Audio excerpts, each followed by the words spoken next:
Hi all, എല്ലാവർക്കും നമസ്കാരം. I+ training സൊല്യൂഷൻസിന്റെ ക്ലാസ്സിലേക്ക് എല്ലാവർക്കും സ്വാഗതം. അപ്പൊ എല്ലാവർക്കും ഓഡിബിൾ ആണോ എന്ന് പറയാവോ? കേൾക്കാൻ പറ്റുന്നുണ്ടോ? കമന്റ് ചെയ്തേ. എല്ലാവർക്കും കേൾക്കാൻ പറ്റുന്നുണ്ടോ എന്ന് കമന്റ് ചെയ്തേ. ഓക്കെ, സുജിത്ത് പറഞ്ഞു സാറേ കേൾക്കാം. ഓക്കെ, അപ്പൊ നമ്മള് അറിയാം നമ്മുടെ ഒരു സീരീസ് ആയിട്ടാണ് ഈ ക്ലാസ്സസ് കണ്ടക്ട് ചെയ്യുന്നത് അല്ലെ. ഇന്ന് ഏറ്റവും പ്രധാനപ്പെട്ട ഇന്നത്തെ ക്ലാസ്സിൽ ഞാൻ ചർച്ച ചെയ്യാൻ പോകുന്നത് നമ്മുടെ ഏറ്റവും പ്രധാനപ്പെട്ട കോപ്പറേറ്റീവ് ലോയുമായി ബന്ധപ്പെട്ട കാര്യങ്ങളാണ്. നമുക്കറിയാം നമ്മുടെ പരീക്ഷയിലെ 15 മാർക്കാണ് കോപ്പറേറ്റീവ് ലോയിന്റെ ഭാഗത്തു നിന്നും നമുക്ക് ലഭിക്കുന്നത്. പൊതുവെ കുട്ടികൾ അത്ര എന്താ പറയാ സുഖമില്ലാത്ത സബ്ജക്ട് എന്നാണ് പൊതുവെ പറയുന്നത്. ആൾക്കാർക്ക് അത്ര താല്പര്യമില്ലാത്തതും അല്ലെ, പഠിക്കാനൊക്കെ ഇച്ചിരി ബുദ്ധിമുട്ടും കാര്യങ്ങളൊക്കെ ഉണ്ട്, ശരിയാണ്. പക്ഷെ നമ്മൾ വളരെ നല്ല രീതിയിൽ പഠിച്ച് ഈ ഏരിയയിൽ നിന്ന് കിട്ടുന്ന മാർക്ക് ഒരു കാരണവശാലും നമ്മൾ കളയാൻ പാടില്ല. 15-ൽ 14 മാർക്ക് നമുക്ക് ലഭിക്കണം. ഒരു മാർക്കൊക്കെ പൊക്കോട്ടെ, ഒന്നോ രണ്ടോ മാർക്ക് പൊക്കോട്ടെ, പക്ഷെ 15-ൽ 13 മാർക്കെങ്കിലും നമുക്ക് സ്കോർ ചെയ്തിരിക്കണം എന്ന് ഓർത്ത് വെച്ചാൽ വളരെ ഇമ്പോർട്ടന്റ് ആണ്. മാർക്ക് നമുക്ക് വളരെ പ്രധാനപ്പെട്ടതാണ്. അപ്പം ഈ ഒരു സബ്ജക്റ്റിന്റെ മാത്രം പ്രത്യേകത എന്താണെന്ന് ചോദിച്ചു കഴിഞ്ഞാൽ എന്താണ് ആർക്കെങ്കിലും അറിയോ? കാരണം നമ്മൾ പഠിച്ചിട്ടുണ്ടെങ്കിൽ 15-ൽ 15 മാർക്ക് നമുക്ക് ഈ ഒരു സബ്ജക്റ്റിന്റെ ഭാഗത്തു നിന്ന് കിട്ടും. വേറെ എങ്ങും കിട്ടില്ല. വേറെ ഒന്നിനും കുറക്ക് പറയാൻ പറ്റത്തില്ല. ഇപ്പൊ കോർപ്പറേഷൻ ആണെങ്കിൽ നമ്മൾ എത്ര പഠിച്ചാലും 1-2 ക്വസ്റ്റ്യൻസ് ഔട്ട് ഓഫ് സിലബസ് ചോദിക്കാം. ഓക്കെ, ഇത് പുറത്ത് നിന്ന് ചോദിക്കില്ല. ഈ ആക്ട് ആ റൂളിൽ നിന്ന് മാത്രമേ ചോദിക്കുകയുള്ളൂ. പുറത്തൊന്നും ചോദിക്കാൻ പറ്റത്തില്ല അല്ലെ. അപ്പൊ ഇത് വളരെ രസകരമായിട്ട് പഠിച്ചു കഴിഞ്ഞാൽ ഇത്രയും ഇൻട്രസ്റ്റിംഗ് ആയിട്ടുള്ള സബ്ജക്ട് വേറെ ഇല്ല. ഇപ്പൊ നമ്മൾ അപ്രോച്ച് ചെയ്യുന്ന രീതി നന്നായിരിക്കണം. നമ്മളിപ്പോ ഒരു ക്വസ്റ്റ്യൻ ആണെങ്കിലും ഒരു ടോപ്പിക് ആണെങ്കിലും അതിനെ അപ്രോച്ച് ചെയ്യുന്ന ഒരു രീതിയുണ്ട് അല്ലെ, പഠിക്കുന്ന രീതിയുണ്ട്. അത് നന്നായി കഴിഞ്ഞാല് നമുക്ക് നല്ല രീതിയിൽ മാർക്ക് സ്കോർ ചെയ്യാം. അപ്പൊ നമ്മുടെ അപ്രോച്ച് നന്നായിരിക്കണം. നല്ല രീതിയിൽ എന്ത് ചെയ്യണം, നമ്മൾ ഓരോ ടോപ്പിക്കിനെ നമ്മൾ തൊട്ടങ്ങ് പഠിക്കാന്ന് പറയത്തില്ലേ. ഓക്കെ, ഞാൻ അധികം സമയം കളയുന്നില്ല. നമുക്ക് ഏറ്റവും ഇമ്പോർട്ടന്റ് ആണ്, നമുക്ക് ഇതിന്റെ 110 സെക്ഷൻ 200 റൂളൊക്കെ ഉണ്ട്, അതൊക്കെ അവിടെ നിന്നോട്ടെ.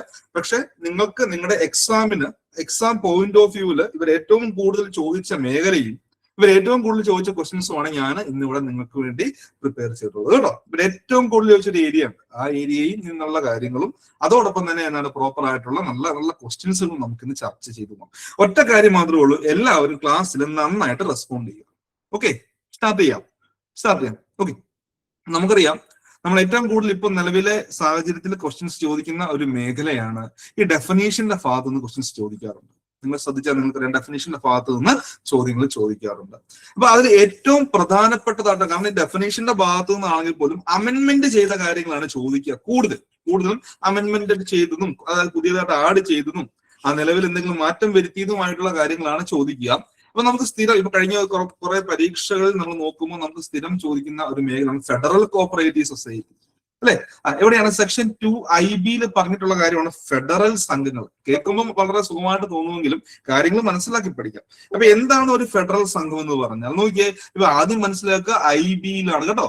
IBയിലാണ് നമുക്ക് ഫെഡറൽ സംഘത്തിനെ കുറിച്ച് പ്രതിപാദിക്കുന്നത്. മക്കളെ കേട്ടിരിക്കുക, IB ആണ്. IB for a federal cooperative society. ഇവിടെ വളരെ വിശദമായിട്ട് പറയുന്നുണ്ട്, federal cooperative society means a society having more than 1 district as its area of operation. അതായത് ഒരു ജില്ലയിൽ കൂടുതൽ പ്രവർത്തന പരിധി ഉണ്ടായിരിക്കണം. ഫസ്റ്റ് കാര്യം മനസ്സിലാക്കുക, ഒരു ഫെഡറൽ സംഘത്തിന് അതിന്റെ പ്രവർത്തന പരിധി എന്ന് പറഞ്ഞാൽ ഒരു ജില്ലയിൽ കൂടുതൽ ഉണ്ടായിരിക്കണം. പിന്നെ ഏറ്റവും വലിയ പ്രത്യേകത എന്താണ്, ഒരു ഫെഡറൽ സംഘത്തിലെ മെമ്പേഴ്സ് ആയിട്ട് ആരൊക്കെ വരുന്നുണ്ട്, സ്റ്റേറ്റ് ഗവൺമെന്റ്, സംസ്ഥാന ഗവൺമെന്റ്, ഇൻഡിവിജ്വൽസ്, വ്യക്തികൾ, നമ്മളെപ്പോലുള്ള ഇൻഡിവിജ്വൽസ്, പിന്നെ മറ്റ് സഹകരണ സംഘങ്ങളും എന്താണ് ഫെഡറൽ സംഘത്തിലെ മെമ്പേഴ്സ് ആണ്. 3 കാര്യം ആലോചിച്ച്, പ്രവർത്തന പരിധി ഏതാണ്, ഒരു ജില്ലയിൽ കൂടുതൽ ഉണ്ടായിരിക്കണം, സംസ്ഥാന ഗവൺമെന്റ്, ഇൻഡിവിജ്വൽ കോഓപ്പറേറ്റീവ് സൊസൈറ്റീസ് ഒക്കെ ഒരു ഫെഡറൽ സംഘത്തിലെ മെമ്പർ ആയിട്ട് വരും. ഇത് പണ്ട് തൊട്ട് ഇങ്ങനെയാണ്. എന്നാൽ ഇവിടെ അമെന്റ്മെന്റിൽ കൂടെ മറ്റൊരു കാര്യം ഇത് കൊണ്ടുപോകുന്നത് എന്താണ്, but the number of individual members in the society shall not exceed 25% of the total members in the society ആണ്.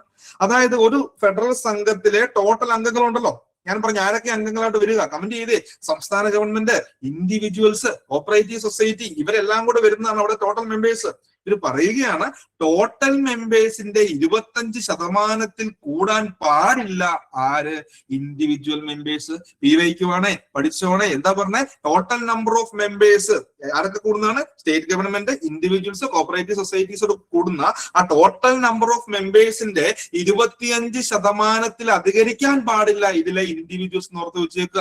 പഠിച്ചല്ലോ.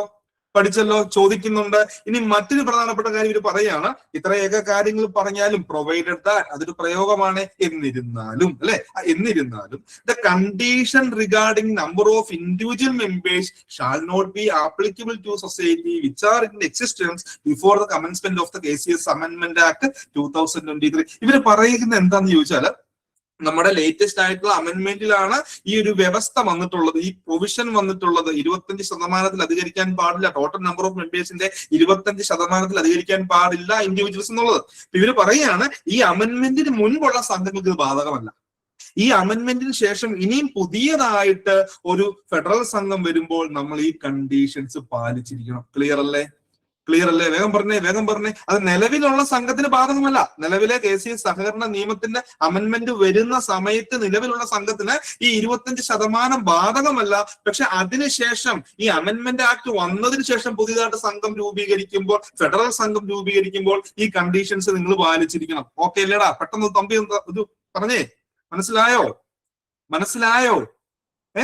മനസ്സിലായി എന്ന് വിചാരിക്കുന്നു. ഓക്കെ, നിങ്ങൾ നല്ല രീതിയിൽ നിങ്ങൾക്ക് പ്രോപ്പറായിട്ട് എനിക്ക് എന്ത് തരണം, എനിക്ക് നിങ്ങൾ റിപ്ലൈ തരണം കേട്ടോ. അടുത്തത് പറയുകയാണ്, അമെന്റ്മെന്റ് കൂടെ കൂട്ടിച്ചേർത്താണ് സോഷ്യൽ കോഓപ്പറേറ്റീവ് സൊസൈറ്റി. എന്താണ് സോഷ്യൽ കോഓപ്പറേറ്റീവ് സൊസൈറ്റി? സാമൂഹികപരമായിട്ടുള്ള കാര്യം നോക്കിയേ. Means primary cooperative societies formed for the welfare of social classes like differently abled persons, aged persons, transgenders, depressed persons or mentally challenged persons. അപ്പൊ എന്താണ് വളരെ പ്രധാനപ്പെട്ടതാണ് section 2QBA social cooperative society, സാമൂഹിക സഹകരണ സംഘം. ഇതൊരു പ്രൈമറി സംഘമാണ്. എന്തിനു വേണ്ടിയാണ് രൂപീകരിച്ചിട്ടുള്ളത്? അത് നോക്കിയാൽ നമ്മുടെ നാട്ടിലെ ഡിഫറently ഏബിൾഡ് പേഴ്സൺ ആയിട്ടുള്ള വ്യക്തികള്, അതിലെ പ്രായം ചെന്നവര്, ട്രാൻസ്ജെൻഡേഴ്സ്, ഡിപ്രഷൻ വന്ന വ്യക്തികള്, അതിന് മെന്റലി ചലഞ്ചഡ് പേഴ്സൺസ്, ഇങ്ങനെയുള്ള ആൾക്കാരുടെ ഉന്നമനത്തിന് വേണ്ടി എന്ത് വന്നിട്ടുള്ള രൂപീകരിക്കുന്ന സംഘമാണ് സോഷ്യൽ കോഓപ്പറേറ്റീവ് സൊസൈറ്റി. ഇത് ഒരുപാട് തവണ ചോദിച്ചിട്ടുണ്ട്. നിങ്ങളുടെ പ്രീവിയസ് ഇയർ ക്വസ്റ്റ്യൻസ് നിങ്ങൾ പരിശോധിച്ചെങ്കിൽ നിങ്ങൾക്ക് മനസ്സിലാകും. അവിടെ ചോദിക്കുന്നത് സോഷ്യൽ കോഓപ്പറേറ്റീവ് സൊസൈറ്റീസ് ഡീല് ചെയ്യുന്നത്, അല്ലെ സോഷ്യൽ കോഓപ്പറേറ്റീവ് സൊസൈറ്റീസിനെ കുറിച്ച് പ്രതിപാദിക്കുന്നത് എവിടെയാണ്? Section 2QBA. Clear ആയോടാ? Section 2QBA എന്ന് ഓർത്ത് വെച്ചേക്കുക. ക്ലിയർ അല്ലേ? സെക്ഷൻ 2QBA എന്ന് ഓർത്ത് വെച്ചേക്കുക കേട്ടോ. സെക്ഷൻ 2QBA സാമൂഹിക സഹകരണ സംഘങ്ങൾ എന്നാൽ ഭിന്നശേഷിക്കാര്, വയോജനങ്ങള്, ട്രാൻസ്ജെൻഡറുകൾ, വിഷാദം ബാധിച്ച ആളുകൾ, മാനസിക വെല്ലുവിളികൾ നേരിടുന്ന ആളുകൾ തുടങ്ങിയ സമൂഹ വിഭാഗങ്ങളുടെ ക്ഷേമത്തിന് വേണ്ടി രൂപീകരിക്കുന്ന സംഘങ്ങളാണ്. ഇതും നിങ്ങൾക്കറിയാം. ഇനി ഇത് ഏറ്റവും കൂടുതൽ തവണ ചോദിച്ചിട്ടുള്ള മറ്റൊരു ക്വസ്റ്റ്യൻ ആണ്. സെക്ഷൻ 2Vയിൽ പറയുന്നു യൂത്ത് സഹകരണ സംഘങ്ങൾ, അല്ലെ? യൂത്ത് സഹകരണ സംഘങ്ങൾ അല്ലെങ്കിൽ യുവജന സഹകരണ സംഘങ്ങൾ. എന്താണ് യൂത്ത് സഹകരണ സംഘം? Means cooperative societies which are registered to promote entrepreneurship, new technology, innovations and startup with the object to generate employment and income and the welfare of youth and having its area of operation within one district. ഇവിടുന്ന് സ്ഥിരമായിട്ട് ചോദിക്കുന്ന രണ്ട് ചോദ്യങ്ങൾ സ്ഥിരമായിട്ട് ചോദിക്കുന്നു. ഒന്ന്, youth സഹകരണ സംഘങ്ങളെ കുറിച്ച് പ്രതിപാദിക്കുന്നത് എവിടെ? സെക്ഷൻ 2Vയിലാണ്. സെക്ഷൻ 2Vയിലാണ് ഏറ്റവും അവസാനമായിട്ട് വരുന്നതാണ് യൂത്ത് സഹകരണ സംഘം, അല്ലെ? ഇത് എന്തിനു വേണ്ടി രൂപീകരിച്ചിട്ടുള്ളത്? യുവാക്കൾക്ക് തൊഴിലും വരുമാനവും ഒക്കെ ഉറപ്പിക്കുക, അല്ലെ? പുതിയ എന്റർപ്രണർഷിപ്പ്, പുതിയ ഇന്നോവേഷൻസ്, പുതിയ സ്റ്റാർട്ടപ്പ് ഒക്കെ തുടങ്ങി എന്താണ് ജനറേറ്റ് എംപ്ലോയ്മെന്റ് ആൻഡ് ഇൻകം. അതായത് തൊഴിലും വരുമാനവും ആർക്ക്? യൂത്തിന്, യുവജനങ്ങൾക്ക് ഒരു തൊഴില്, വരുമാനം തുടങ്ങിയ കാര്യങ്ങൾ ഉറപ്പിക്കാൻ വേണ്ടി അല്ലെങ്കിൽ അവരുടെ ഉന്നമനത്തിന് വേണ്ടിയാണ് യൂത്ത് സഹകരണ സംഘങ്ങൾ രൂപീകരിക്കുന്നത്. അടുത്ത ചോദ്യം ഇവിടെ നിന്ന് ചോദിച്ചിട്ടുണ്ട്. രണ്ടാമത്തെ ചോദ്യം യൂത്ത് സഹകരണ സംഘത്തിന്റെ പ്രവർത്തന പരിധി ചോദിച്ചിട്ടുണ്ട്. PYQ ആണ്. എന്താണ്? വിത്തിൻ വൺ ഡിസ്ട്രിക്റ്റ് ആണ്. എന്താ മക്കളെ പറഞ്ഞേ? ഒരു ജില്ലയ്ക്കുള്ളിലായിരിക്കണം യൂത്ത് സഹകരണ സംഘത്തിന്റെ പ്രവർത്തന പരിധി. പഠിച്ചേ? 2V യൂത്ത് സഹകരണ സംഘം, യൂത്ത് കോഓപ്പറേറ്റീവ് സൊസൈറ്റി പ്രവർത്തന പരിധി കൂടെ പഠിച്ചാൽ മതി. അത് ഒരു ജില്ലയ്ക്കുള്ളിലാണ്. ക്ലിയർ അല്ലേ? ഒന്ന് കമന്റ് ചെയ്തേ. അല്ലെ? അടുത്തത് ഇപ്പൊ ഞാൻ സെക്ഷനിൽ നിന്ന് ഇപ്പൊ നമ്മുടെ ലേറ്റസ്റ്റ് ആയിട്ടുള്ള പരീക്ഷകൾക്ക് ചോദിച്ചിട്ടുള്ളത് പറഞ്ഞു. ഇനി നമുക്ക് റൂളിൽ നിന്നും ചോദിച്ചിട്ടുണ്ട്. സെക്ഷനെ മാത്രമായിട്ട് നമുക്ക് പഠിക്കാൻ പറ്റില്ല. കാരണം ഇപ്പൊ സെക്ഷനും റൂളിനും ഒരേ പ്രാധാന്യം കൊടുക്കുന്നുണ്ട്. പണ്ട് കാലത്താണ് സെക്ഷൻ മാത്രം പഠിച്ചാൽ മതിയാണ്. അപ്പൊ നോക്കിയാ ഓഡിറ്റ് ടീം പഠിച്ചിട്ടുണ്ടോ? ഓഡിറ്റ് ടീം ഇത് റൂളിന്റെ ഡെഫിനേഷന്റെ ഭാഗമാണ്, അല്ലെ? ഓഡിറ്റ് ടീം എന്താണ്? Audit team means a team of auditors appointed by the DCA. അപ്പൊ DCA അപ്പോയിന്റ് ചെയ്യുന്ന ആ ഓഡിറ്റേഴ്സിന്റെ ഒരു ടീമിനെയാണ് നമ്മൾ ഓഡിറ്റ് ടീം എന്നതുകൊണ്ട് അർത്ഥമാക്കുന്നത് എന്നോർത്ത് വെച്ചേക്കുക. ഓക്കെ. കാരണം പണ്ട് കാലത്ത്, അതായത് ഇപ്പോഴും നിലവിൽ ഇപ്പൊ ഒരുപാട് എല്ലാ സംഘങ്ങളിലും എന്താണെന്നറിയോ, ഇപ്പൊ ഈ ടീം ഓഡിറ്റ് എന്ന് പറയാൻ ഒരു സീനിയർ ഓഡിറ്റർ കാണും, 2 ജൂനിയർ ഓഡിറ്റേഴ്സ് കാണും. ഇവര് 3 പേരോടായിരിക്കും നമ്മുടെ ബാങ്കിൽ ഓഡിറ്റ് ചെയ്യാൻ വരിക. എന്നിട്ട് ഇവര് ഒരുമിച്ച് ഓഡിറ്റിംഗ് നടത്തും. അതായത് ഒരാള് സ്ലിപ്പുകൾ നോക്കും, മറ്റേയാള് ലോൺ ഫയലുകൾ നോക്കുന്നു, മറ്റേയാള് ലോൺ ഫയലുകൾ നോക്കുമ്പോൾ വേറെ ആള് ചിട്ടിയുടെ കാര്യങ്ങൾ നോക്കുന്നു. അപ്പൊ ടീമായിട്ട് വന്ന് സംഘത്തിൽ ഓഡിറ്റ് നടത്തും. പണ്ടെന്ന് പറഞ്ഞാൽ എങ്ങനെയാണ്, കൺകറന്റ് ഓഡിറ്റാ. അതായത് ഒരു ഓഡിറ്റർ, ഒറ്റ ഓഡിറ്റർ, അദ്ദേഹം എന്ത് ചെയ്യും, ആഴ്ചയിൽ 1 or 2 ദിവസം വന്ന് നമ്മുടെ ബാങ്കിൽ, നമ്മുടെ സംഘത്തിൽ ഓഡിറ്റ് ചെയ്യും. അദ്ദേഹം പോകും, അദ്ദേഹം തന്നെ ആയിരിക്കും എല്ലാ കാര്യം ചെയ്യുക. പക്ഷെ അത് അത്ര എഫക്റ്റീവ് അല്ല എന്നതുകൊണ്ടാണ് ടീം ഓഡിറ്റ് കൊണ്ടുവന്നത്, ഈ ഒരു ഐഡിയ കൊണ്ടുവന്നത് കേട്ടോ. നല്ലൊരു ഐഡിയ തന്നെയാണ്. ടീം ഓഡിറ്റ് എന്ന് പറഞ്ഞാൽ ടീം ഓഫ് ഓഡിറ്റേഴ്സ്, അതായത് DCA അപ്പോയിന്റ് ചെയ്യുന്ന ടീം ഓഫ് ഓഡിറ്റേഴ്സിനെയാണ് അർത്ഥമാക്കുക. സെക്ഷൻ 63 DCA അതിലെ സബ്സെക്ഷൻ 9 സ്റ്റിപ്പുലേറ്റ് ചെയ്തിട്ടുള്ള രീതിയിലായിരിക്കും എന്ന് ജസ്റ്റ് ഒന്ന് ഓർത്ത് വെച്ചേക്കുക. അതും ഇവിടെ ഏറ്റവും പ്രധാനപ്പെട്ട ടീം ഓഡിറ്റ് ഡിഫൈൻ ചെയ്യുന്നത് റൂൾ 2AI റൂൾ 2AI എന്ന് ഓർത്ത് വെച്ചേക്കുക. ഓക്കെ അല്ലടാ? ഓക്കെ അല്ലേ? അടുത്താണ് റൂൾ 2AA ആണ് cooperative member relief fund, അംഗസമാശ്വാസ Nidhi. Okay, cooperative member relief fund means the cooperative member relief fund constituted under section 56 subsection 1 clause C എന്ന് പറയും. ഞാൻ വിശദമായിട്ട് പഠിക്കാം, ഞാൻ നെറ്റ് പ്രോഫിറ്റിനെ കുറിച്ച് പഠിപ്പിക്കുന്നുണ്ട് കേട്ടോ. ഇപ്പൊ ജസ്റ്റ് ഇവിടെ നിന്ന് ഓർത്താൽ മതി, കോപ്പറേറ്റീവ് മെമ്പർ റിലീഫ് ഫണ്ടാണ് അംഗസമാശ്വാസ നിധി എന്ന് പറയും. അതായത് സഹകരണ സംഘത്തിലെ അംഗങ്ങൾക്ക് അവർക്ക് എന്തെങ്കിലും വലിയ വലിയ അസുഖങ്ങളൊക്കെ വരുന്ന സമയത്തും അതുപോലെ അപകടങ്ങളൊക്കെ വരുന്ന സമയത്ത്, അതുപോലെ തന്നെ ഇപ്പൊ ഇവർ മരിച്ചു പോവുകയാണെങ്കിൽ ഇവരുടെ നോമിനിക്കൊക്കെ ചെറിയൊരു സഹായമായിട്ട് സംഘം പൈസ കൊടുക്കുകയാണ്. സംഘത്തിൽ നിന്ന് നേരിട്ടല്ല കൊടുക്കുക കേട്ടോ, ഒരു സംഘത്തിൽ നിന്ന് നേരിട്ടല്ല. അത് നമ്മൾ കോപ്പറേറ്റീവ് മെമ്പർ റിലീഫ് ഫണ്ടിന് നമ്മൾ എന്ത് ചെയ്യണം, സംഘത്തിൽ അപേക്ഷ വെച്ച് സംഘത്തിന്റെ കമ്മിറ്റി അത് അപ്രൂവ് ചെയ്ത് അത് AR ഓഫീസ് വഴി എല്ലാം അങ്ങ് പോയിയാണ് അവസാനം പൈസ കിട്ടുക. ഏകദേശം 10,000, 15,000, 20,000 ചെക്ക് ആയിരിക്കും അംഗങ്ങൾക്ക് കിട്ടുക കേട്ടോ. നമുക്ക് നെറ്റ് പ്രോഫിറ്റിന്റെ ഏരിയ വരുമ്പോൾ നമുക്ക് നോക്കാം. അടുത്ത് ഇത്തരം കാര്യങ്ങൾ മാത്രം ഇവിടുന്ന് പഠിക്കുക. AI audit team, AA cooperative member relief fund. അപ്പൊ ഇത് ഞാൻ നെറ്റ് പ്രോഫിറ്റ് പഠിപ്പിക്കുന്നെ, അപ്പൊ ഞാൻ അതിലേക്ക് വരാം. അടുത്താണ് റൂൾ 2AB എന്ന് പറയുന്നത് എന്താണ്, AB cooperative revival fund scheme. ഇത് ഒന്ന് പഠിച്ചേക്കണം, കാരണം ഇത് നിങ്ങൾക്ക് PYQ ആയിട്ട് ചോദിച്ചിട്ടുണ്ട്. ഞാൻ അതും അവിടെ വരുമ്പോൾ പറഞ്ഞു തരാം. Cooperative revival fund scheme means the cooperative revival fund scheme constituted under section 57E of the act. അപ്പൊ ഇവിടെ ഇവർ പറയുന്നത് എന്താണ്, റൂളിൽ പറയാണ് വകുപ്പ് 57E പ്രകാരം കോൺസ്റ്റിറ്റ്യൂട്ട് ചെയ്യുന്ന ഫണ്ടിനെയാണ് കോപ്പറേറ്റീവ് റിവൈവൽ ഫണ്ട് സ്കീം എന്നതുകൊണ്ട് അർത്ഥമാക്കുന്നത്. ഓക്കെ. അപ്പൊ നമ്മൾ ഈ ചട്ടങ്ങളിലേക്കൊക്കെ പോകുമ്പോൾ, ഡെഫിനേഷൻസിലേക്കൊക്കെ പോകുമ്പോൾ നമുക്ക് തന്നെ വട്ടുപിടിക്കും അല്ലെ? അത് നമുക്ക് തന്നെ ഇവർ എന്നാ പറയുന്നത്, നിങ്ങൾ തന്നെ ആലോചിച്ച് നോക്കി. ഇവിടെ പറയാണ് AB cooperative revival fund scheme എന്ന് പറയുന്നു. അപ്പൊ റിവൈവൽ ഫണ്ട് സ്കീം എന്നാൽ നമ്മളിങ്ങനെ വായിച്ചത് ഒരു പറയാണ് cooperative revival fund scheme constituted under section 57E, section 57E പ്രകാരം കോൺസ്റ്റിറ്റ്യൂട്ട് ചെയ്യുന്ന ഫണ്ട്.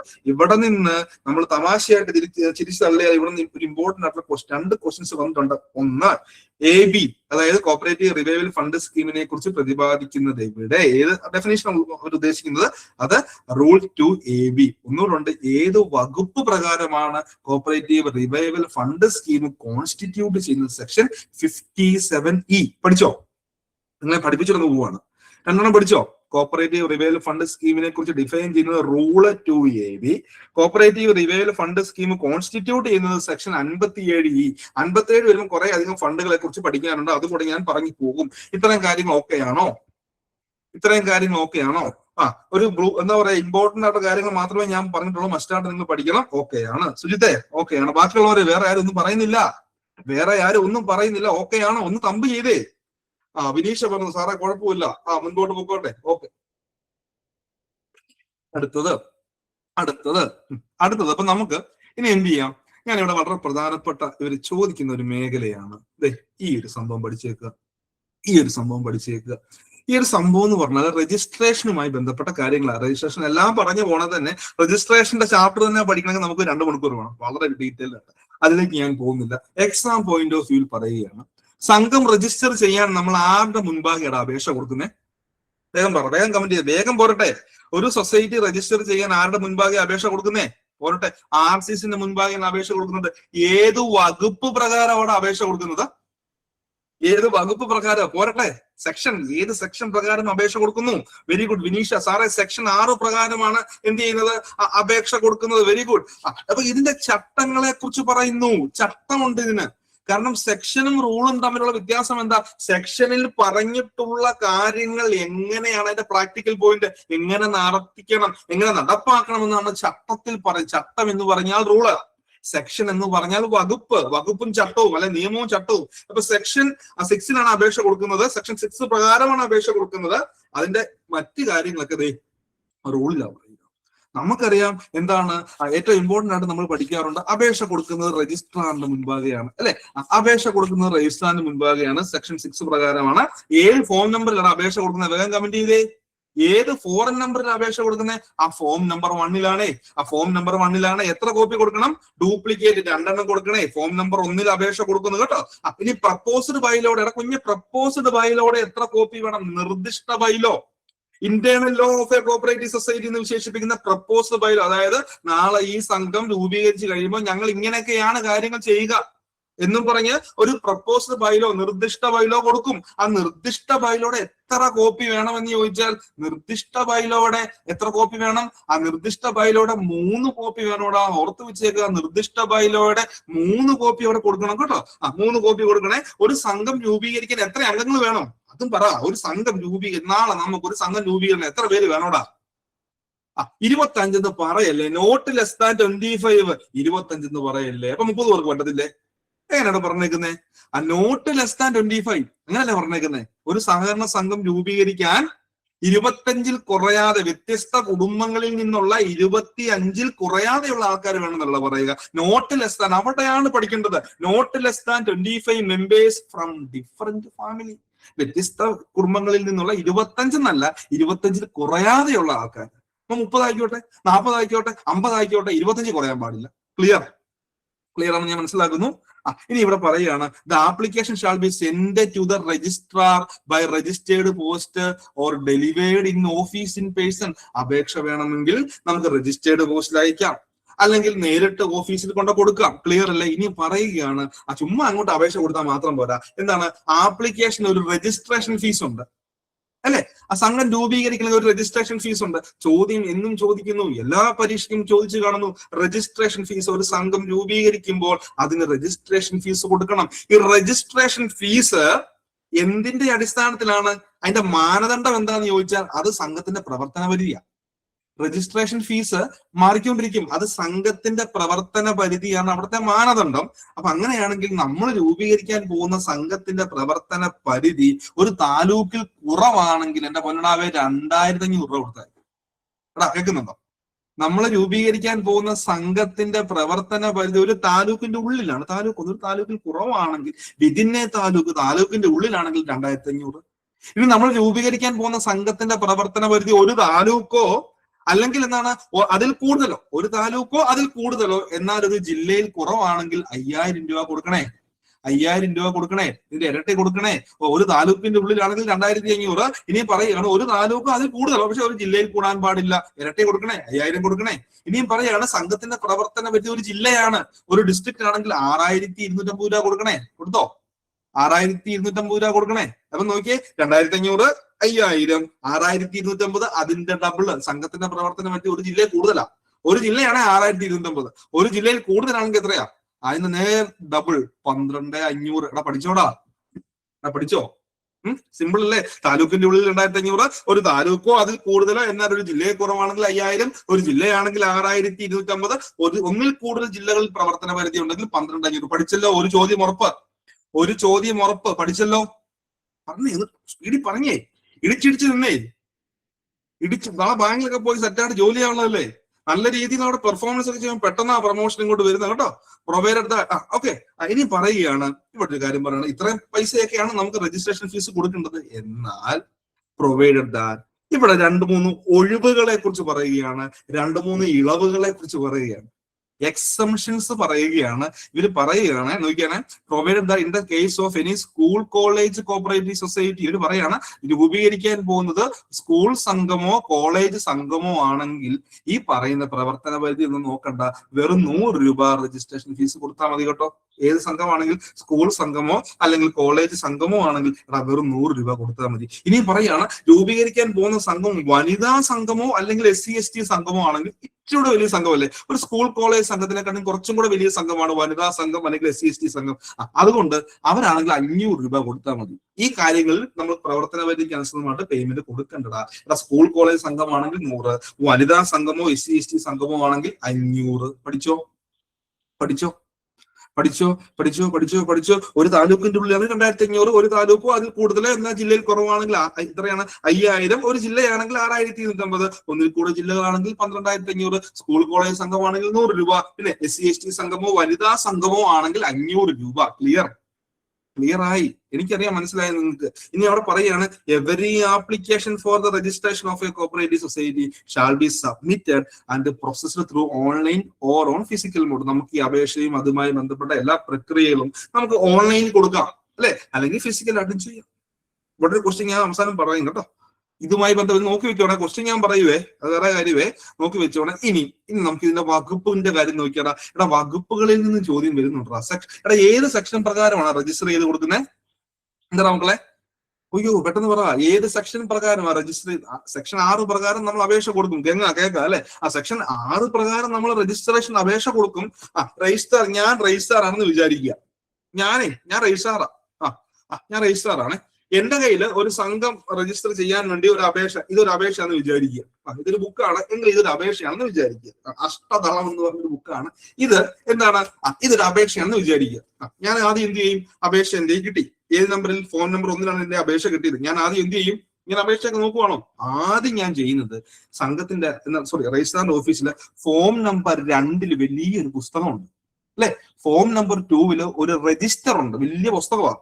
ഞാൻ ആദ്യം എന്ത് ചോദിച്ചാല് ഈ അപേക്ഷയും കൊണ്ട് പോയിട്ട് ആ രജിസ്റ്റർ അങ്ങോട്ട് തുറക്കും. രജിസ്റ്റർ തുറന്നിട്ട് എന്ത് ചെയ്യും?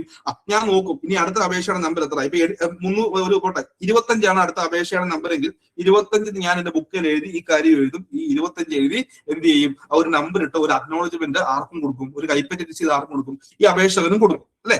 എന്നിട്ട് ഞാൻ എന്ത് ചെയ്യും? ഞാൻ നേരെ എന്റെ ക്യാബിനിൽ പോകും. രജിസ്ട്രാർ ക്യാബിൻ ഉണ്ടല്ലോ, ARന് ക്യാബിൻ ഉണ്ടല്ലോ, JRന് ക്യാബിൻ ഉണ്ടല്ലോ. ഞാൻ ജോയിന്റ് രജിസ്ട്രാർ ആണ്. ഞാൻ നേരെ ക്യാബിനിലോട്ട് പോവാണ്. ക്യാബിനിൽ കയറി ഞാൻ ഇങ്ങോട്ടിരിക്കുന്നു, ഈ അപേക്ഷ ഇങ്ങോട്ട് എടുക്കുന്നു. അപേക്ഷയിൽ ഞാൻ കുറെ കാര്യങ്ങൾ പരിശോധിക്കുന്നു. അവിടെ ഞാൻ ആദ്യം എന്താ പരിശോധിക്കേണ്ടത്? ഞാൻ രജിസ്ട്രാർ ആണേ, നിങ്ങൾ എനിക്ക് അപേക്ഷ തന്നെ. ആദ്യം ഞാൻ പരിശോധിക്കുന്നത് എന്താണ്? That the application complies with the provision of the act and rule. നിയമത്തിലെയും ചട്ടങ്ങളിലെയും വ്യവസ്ഥകൾക്ക് അനുസരിച്ച് തന്നെയല്ലേ ഈ അപേക്ഷ തന്നതെന്ന് ഞാൻ നോക്കണ്ടേടാ. ആദ്യം ഞാൻ നോക്കണ്ടേടാ. എന്താ നോക്കണ്ടേ? നിയമത്തിലെയും ചട്ടത്തിലെയും വ്യവസ്ഥകൾക്ക് അനുസൃതമായിട്ടല്ലേ ഈ അപേക്ഷ തന്നേക്കുന്നത് ഞാൻ നോക്കണ്ടേ? പറഞ്ഞേ, വേഗം പറഞ്ഞേ, ഞാൻ നോക്കണം, അല്ലെ? നിങ്ങളാണെങ്കിലും നോക്കണം. നാളെ നിങ്ങൾ ഇൻസ്പെക്ടർ പരീക്ഷയൊക്കെ എഴുതി എന്താണ് JR ഒക്കെ ആയിട്ടിരിക്കുമ്പോൾ നിങ്ങളുടെ മുൻപിൽ സംഘം രജിസ്റ്റർ ചെയ്യുന്ന അപേക്ഷ കിട്ടി. നിങ്ങളെ ഞാൻ അന്ന് പഠിപ്പിച്ചിട്ടുണ്ട്. എന്താണ്? ആദ്യം നമ്മൾ ഇതൊക്കെ സെറ്റ് ചെയ്തിട്ട് നേരെ നമ്മുടെ ക്യാബിനെ നോക്കും, ഈ അപേക്ഷ നിയമത്തിനും ചട്ടത്തിനും വിധേയപ്പെട്ട് നിൽക്കുന്നതാണോ? ഒന്നാമത്തെ കാര്യം നോക്കി, ഓക്കെ, കൊള്ളാം. രണ്ടാമത് ഞാൻ നോക്കും that the objects of the proposed society are in accordance with section 4. വകുപ്പ് 4 പ്രകാരമല്ലേ സംഘത്തിന്റെ ലക്ഷ്യങ്ങള്? സംഘത്തിന്റെ ലക്ഷ്യം എന്തായിരിക്കണം? ഒരു സംഘം എന്തിനാ രൂപീകരിക്കുന്നത്? എന്തിനാണ് സംഘം രൂപീകരിക്കുന്നത്? സുജിത്തെ, സംഘം എന്തിനാ രൂപീകരിക്കുന്നത്? നമ്മളൊരു സംഘം രൂപീകരിക്കാൻ പോയി, എന്തിനാ നമ്മൾ സംഘം രൂപീകരിക്കുന്നത്? പറഞ്ഞേ, എന്തിനാ സംഘം രൂപീകരിക്കുന്നത്? എന്തിനാണ്? മറ്റൊന്നിനു വേണ്ടിയല്ല, നമ്മുടെ കാര്യങ്ങൾ നടത്താൻ വേണ്ടിയാ, നമ്മുടെ സാമ്പത്തിക ആവശ്യങ്ങൾ നടത്താൻ വേണ്ടി. ശരിയല്ലേ? നമ്മളുടെ സാമ്പത്തിക ഉന്നമനത്തിനു വേണ്ടി, സംഘത്തിലെ അംഗങ്ങളുടെ സാമ്പത്തിക ഉന്നമനത്തിന് വേണ്ടി.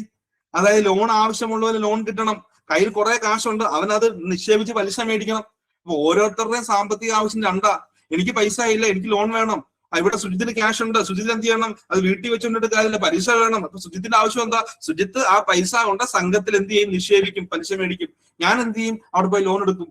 വ്യത്യസ്തമായിട്ടുള്ള ആവശ്യങ്ങളാണ് എല്ലാവർക്കും സാമ്പത്തിക ആവശ്യം. അപ്പൊ അങ്ങനെയുള്ള അംഗങ്ങളുടെ സാമ്പത്തിക താല്പര്യങ്ങൾ കാത്തു സൂക്ഷിക്കാൻ വേണ്ടിയാണ് സംഘം രൂപീകരിക്കുക. അപ്പൊ നോക്കും, സെക്ഷൻ 4 പ്രകാരമല്ലേ societies which may be registered object of the society നോക്കും.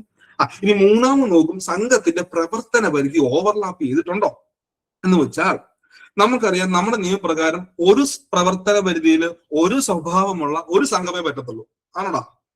ആണോ? ശരിയല്ലേ? ഒരു പ്രവർത്തന പരിധിയിൽ ഒരു സ്വഭാവമുള്ള ഒരു സംഘമേ പറ്റത്തുള്ളൂ. പ്രവർത്തന പരിധി മറികടക്കാൻ പാടില്ല. അതായത് ഒരു പീക്കാർഡ് ബാങ്ക്, ഒരു താലൂക്കിൽ ഒരു പീക്കാർഡ് ബാങ്കേ പറ്റുള്ളൂ, രണ്ടാമതൊരു പീക്കാർഡ് ബാങ്ക് പറ്റത്തില്ല. പറ്റുമോ? ഇല്ല. കാരണം പ്രവർത്തന പരിധി ഓവർലാപ്പ് ചെയ്യും. ഒരു പീക്കാർഡിന്റെ പ്രവർത്തന പരിധി ഒരു താലൂക്കാ. അങ്ങനെ ഒരു താലൂക്കിൽ ഫോർ എക്സാമ്പിൾ നമ്മളിപ്പോ ഒരു പീക്കാർഡ് ബാങ്ക് രൂപീകരിക്കാൻ വേണ്ടി, നിങ്ങൾ ഒരു പീക്കാർഡ് ബാങ്ക് രൂപീകരിക്കാൻ എന്റെ അപേക്ഷ തന്നു. ഞാൻ നോക്കുമ്പോൾ ആദ്യത്തെ ഓക്കെ, രണ്ടാമത്തെ കണ്ടീഷൻ ഓക്കെ, മൂന്നാമത്തെ കണ്ടീഷൻ ഞാൻ നോക്കും പ്രവർത്തന പരിധി ഓവർലാപ്പ് ചെയ്യുന്നുണ്ടോ. എങ്ങനെയാ നോക്കുന്നത്? നിലവിൽ അവിടെ ഒരു പീക്കാർഡ് ബാങ്ക് കൊണ്ടുവന്ന് നോക്കും. നിങ്ങൾ പറഞ്ഞിട്ടുള്ള പ്രവർത്തന പരിധി, നിങ്ങളൊരു പ്രവർത്തന പരിധി കാണിക്കും. അവിടെ നിലവിൽ ഒരു പീക്കാർഡ് ബാങ്ക് ഉണ്ടെങ്കിൽ ഞാൻ രജിസ്റ്റർ ചെയ്ത് തരുമോ? ഞാൻ രജിസ്റ്റർ ചെയ്ത് തരുമോ? നിലവിലൊരു പി കാർഡ് ബാങ്ക് ഉള്ള സ്ഥലത്ത് നിങ്ങൾ വീണ്ടും ഒരു പി കാർഡ് ബാങ്ക് തുടങ്ങണമെന്ന് പറയാൻ കുറെ ആൾക്കാർ അപേക്ഷ കൊണ്ട് വരിക. ഞാൻ അത് രജിസ്റ്റർ ചെയ്ത് തരുമോ? പറഞ്ഞേ, ഈ വേഗം പറ. ഇല്ലെന്നേ. കാരണം പ്രവർത്തന പരിധി അവിടെ മറികടന്നു.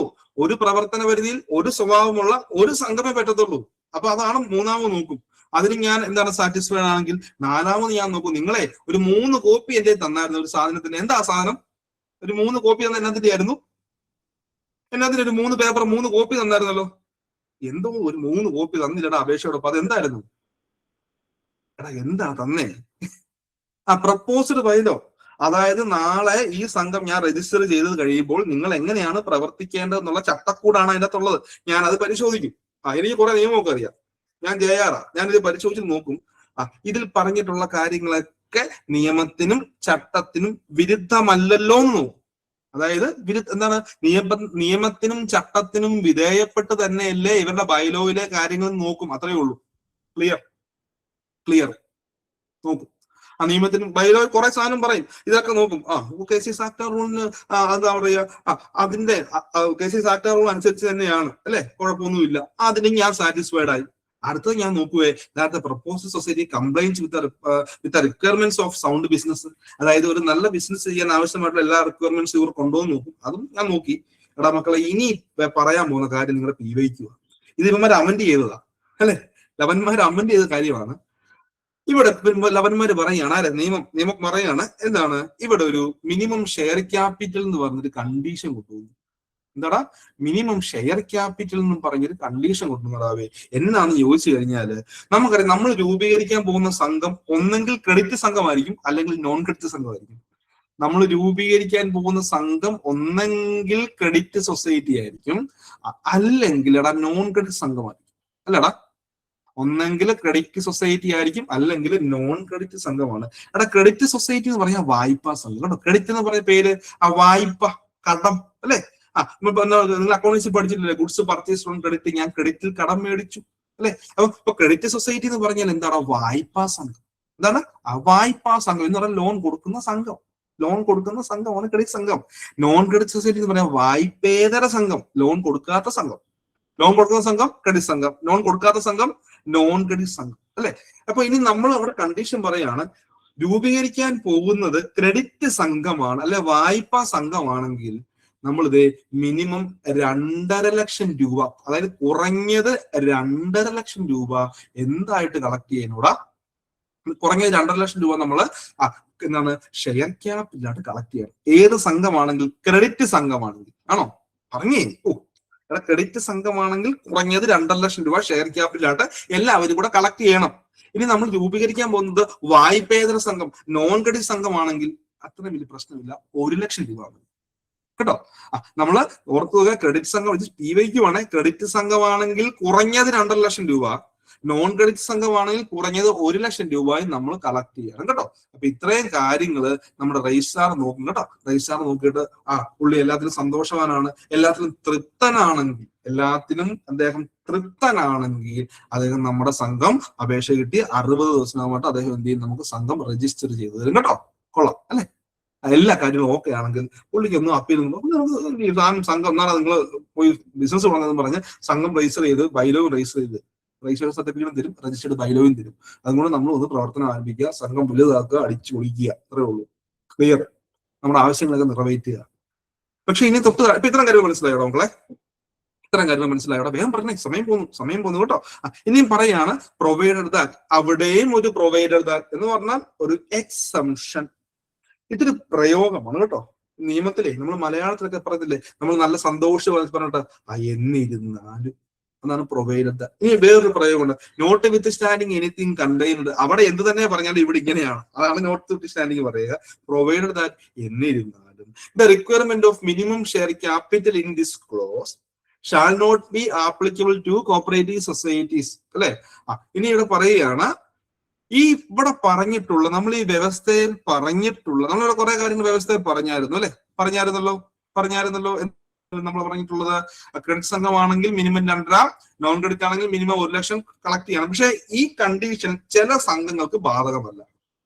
ചില സംഘങ്ങൾക്ക് ഈ മിനിമം ഷെയർ ക്യാപിറ്റൽ ബാധകമല്ല കേട്ടോ.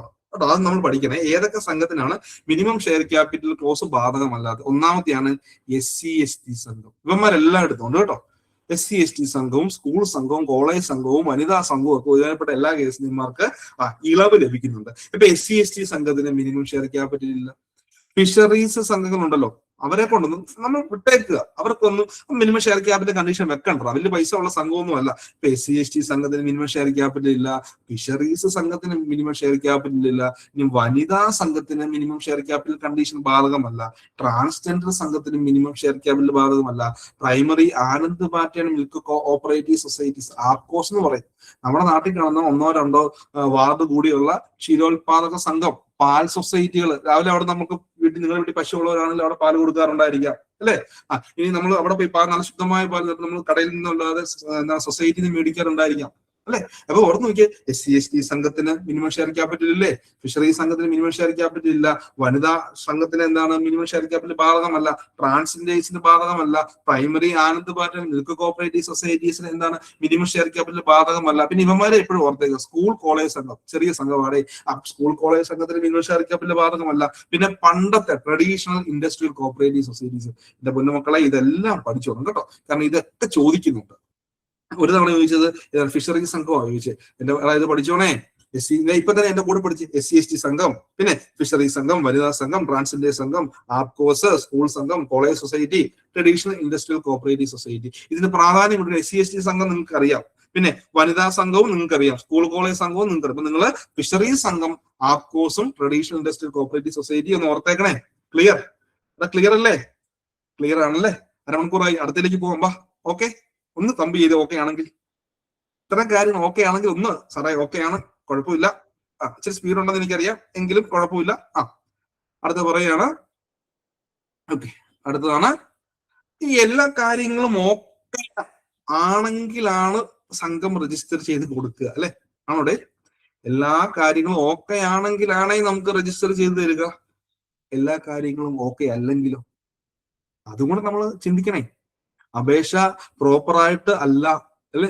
അങ്ങനെയെങ്കിൽ എല്ലാ കാര്യവും ഓക്കെ അല്ല. എല്ലാ കാര്യങ്ങളും ഓക്കെയാണ്, രജിസ്ട്രാർ ആ കാര്യത്തിൽ ബോധ്യപ്പെട്ടെങ്കിൽ മാത്രമേ പുള്ളി നമുക്ക് സെറ്റ് ചെയ്ത് തരുള്ളൂ.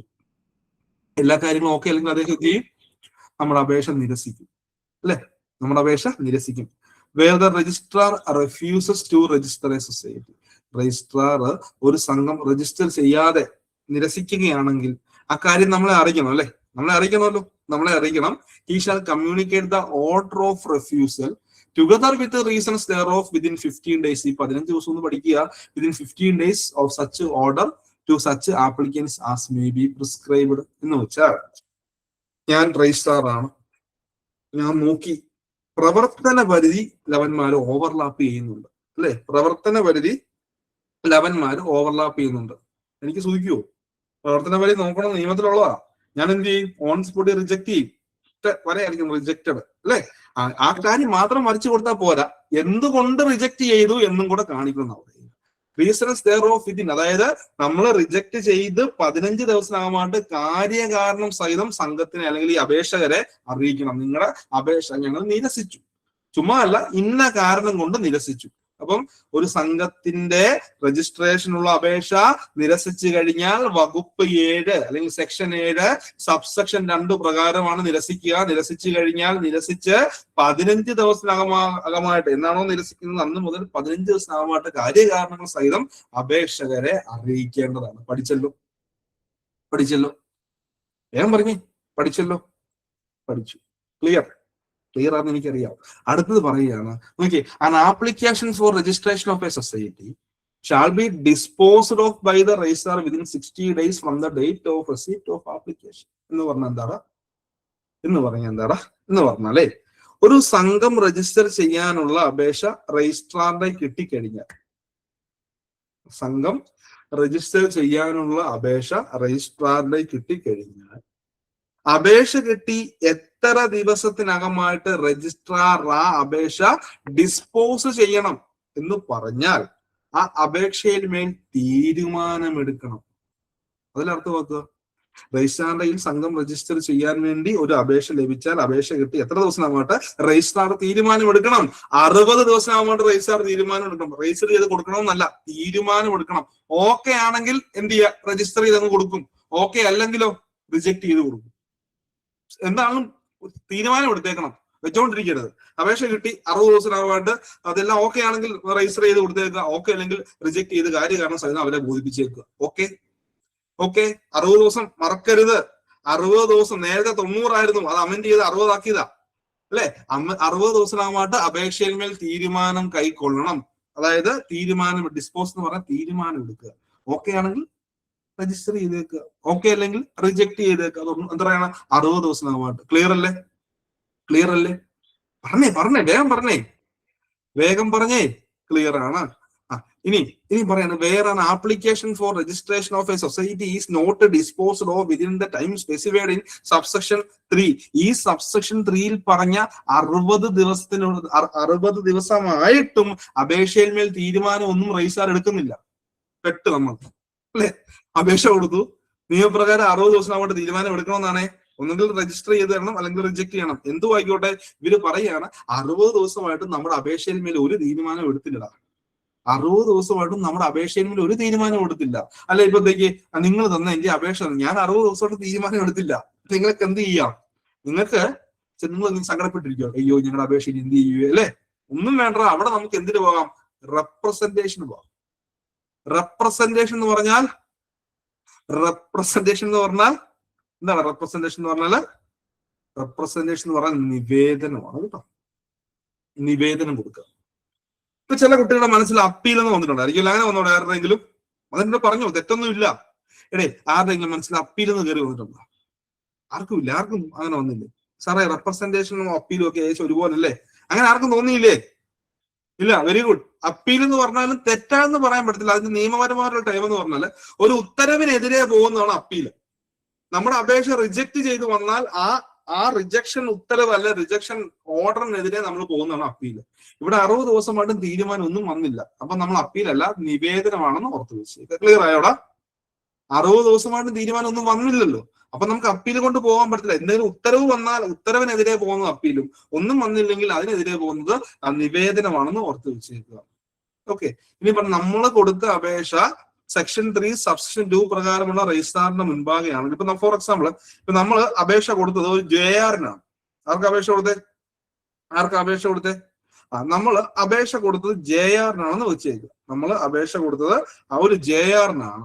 ഓക്കെ. സെക്ഷൻ 3 സബ്സെക്ഷൻ 2 പ്രകാരം വരുന്ന രജിസ്ട്രാറാണ് JR-ന് അപേക്ഷ കൊടുത്ത് പുള്ളി 60 ദിവസമായിട്ട് ഇതിന്മേൽ തീരുമാനം എടുക്കുന്നില്ല ഉണ്ടെങ്കിൽ നമ്മൾ നേരെ നമ്മുടെ മെയിൻ രജിസ്ട്രാറിന് കൊടുക്കും. ഇനിയും നമ്മൾ മെയിൻ രജിസ്ട്രാറിനാണ് അപേക്ഷ കൊടുത്തത്, പക്ഷെ പുള്ളി 60 ദിവസമായിട്ട് ഇതിൽ തീരുമാനം എടുക്കുന്നില്ല എന്നുണ്ടെങ്കിൽ ഗവൺമെന്റിന്റെ മുൻപാകെ കൊടുക്കും. ക്ലിയർ അല്ലേടാ? ആ ഒരു ഹൈരാർക്കി മനസ്സിലാക്കണേ.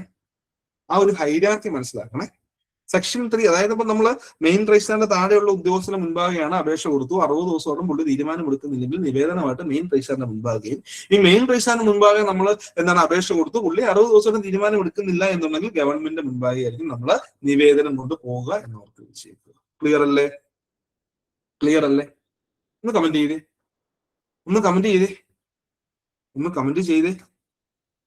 ചെയ്യൂ. ആരും മിണ്ടുന്നില്ല. എന്നാ മിണ്ടാത്ത എല്ലാരും ഒന്ന് ഉഷാറായിക്കേ. ഞാൻ എപ്പോഴും പറയത്തില്ലേ, അവാൻസ് മൊറന്നൊരു പറയണം, കേട്ടിരുന്നു എടാ. നമ്മള് സംഘം രജിസ്റ്റർ ചെയ്യാൻ വേണ്ടിയുള്ള അപേക്ഷ സെക്ഷൻ 3 സബ്സെക്ഷൻ 2 പ്രകാരമുള്ള രജിസ്ട്രാറിന്റെ മുൻപാകെയാണെങ്കിൽ, സെക്ഷൻ 3 സബ്സെക്ഷൻ 2 പ്രകാരമുള്ള രജിസ്ട്രാറിന്റെ മുൻപാകെയാണെങ്കിൽ നമ്മൾ അതിനെതിരെ റെപ്രസെന്റേഷൻ, അതായത് ഒരു JR ജോയിന്റ് രജിസ്ട്രാറിന്റെ മുൻപാകെയാണ് അപേക്ഷ കൊടുത്തത് സംഘം രജിസ്റ്റർ ചെയ്യാൻ. പുള്ളി 60 ദിവസമായിട്ടും പുള്ളി അതിന്മേൽ ഒരു തീരുമാനം എടുത്തില്ല അല്ലെ, വെച്ചോണ്ടിരിക്കുക. ഇങ്ങനെ എന്നാ ചെയ്യും നമുക്ക് മെയിൻ രജിസ്ട്രാറിന് മുൻപാകെയാണ് നമ്മൾ നിവേദനം കൊണ്ട് പോകുന്നത്. ഇനി നമ്മള് മെയിൻ രജിസ്ട്രാറിന് മുൻപാകെയാണ് അപേക്ഷ കൊടുത്തത്, പക്ഷെ മെയിൻ രജിസ്ട്രാർ 60 ദിവസമായിട്ടും തീരുമാനം എടുക്കുന്നില്ലെങ്കിൽ ഗവൺമെന്റിന്റെ മുൻപാകെയാണ് നമ്മൾ നിവേദനവുമായി പോകുന്നത്. ക്ലിയർ? ഓക്കെ. സമയം പോകുന്നു. ഓക്കെ. ക്ലിയർ ആണെന്ന് വിചാരിക്കുന്നു. ഇനി ഇങ്ങനെ ഒരു നിവേദനം ഗവൺമെന്റിനോ രജിസ്ട്രാറിനോ കിട്ടിക്കഴിഞ്ഞു, അവരെന്ത് ചെയ്യും?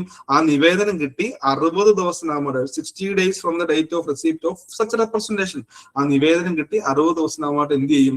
നിർദ്ദേശം കൊടുക്കും. അതായത് അപ്രോപ്രിയേറ്റ് തീരുമാനം എടുക്കണം, അപ്രോപ്രിയേറ്റ് ഡിസിഷൻ എടുക്കണം എന്ന് പറഞ്ഞാൽ ഒരു നിർദ്ദേശം കൊടുക്കും. അതായത് ഇപ്പൊ നമ്മൾ ജയാറിന്റെ അടുത്ത് പോയിട്ട് 60 ദിവസം തീരുമാനമായില്ലെങ്കിൽ നമ്മൾ ആരുടെ അടുത്ത് പോകും? മെയിൻ രജിസ്ട്രാറിന്റെ അടുത്ത് പോകും. പുള്ളി എന്ത് ചെയ്യും? ഈ റെപ്രസെന്റേഷൻ കിട്ടി 60 ദിവസത്തിനകമായിട്ട് ഇതിന്മേൽ, ഈ അപേക്ഷയിന്മേൽ തീരുമാനം എടുക്കാനുള്ള നിർദ്ദേശം തൊട്ട് താഴെയുള്ള ജോയിന്റ് രജിസ്ട്രാറിനോട് പറയും.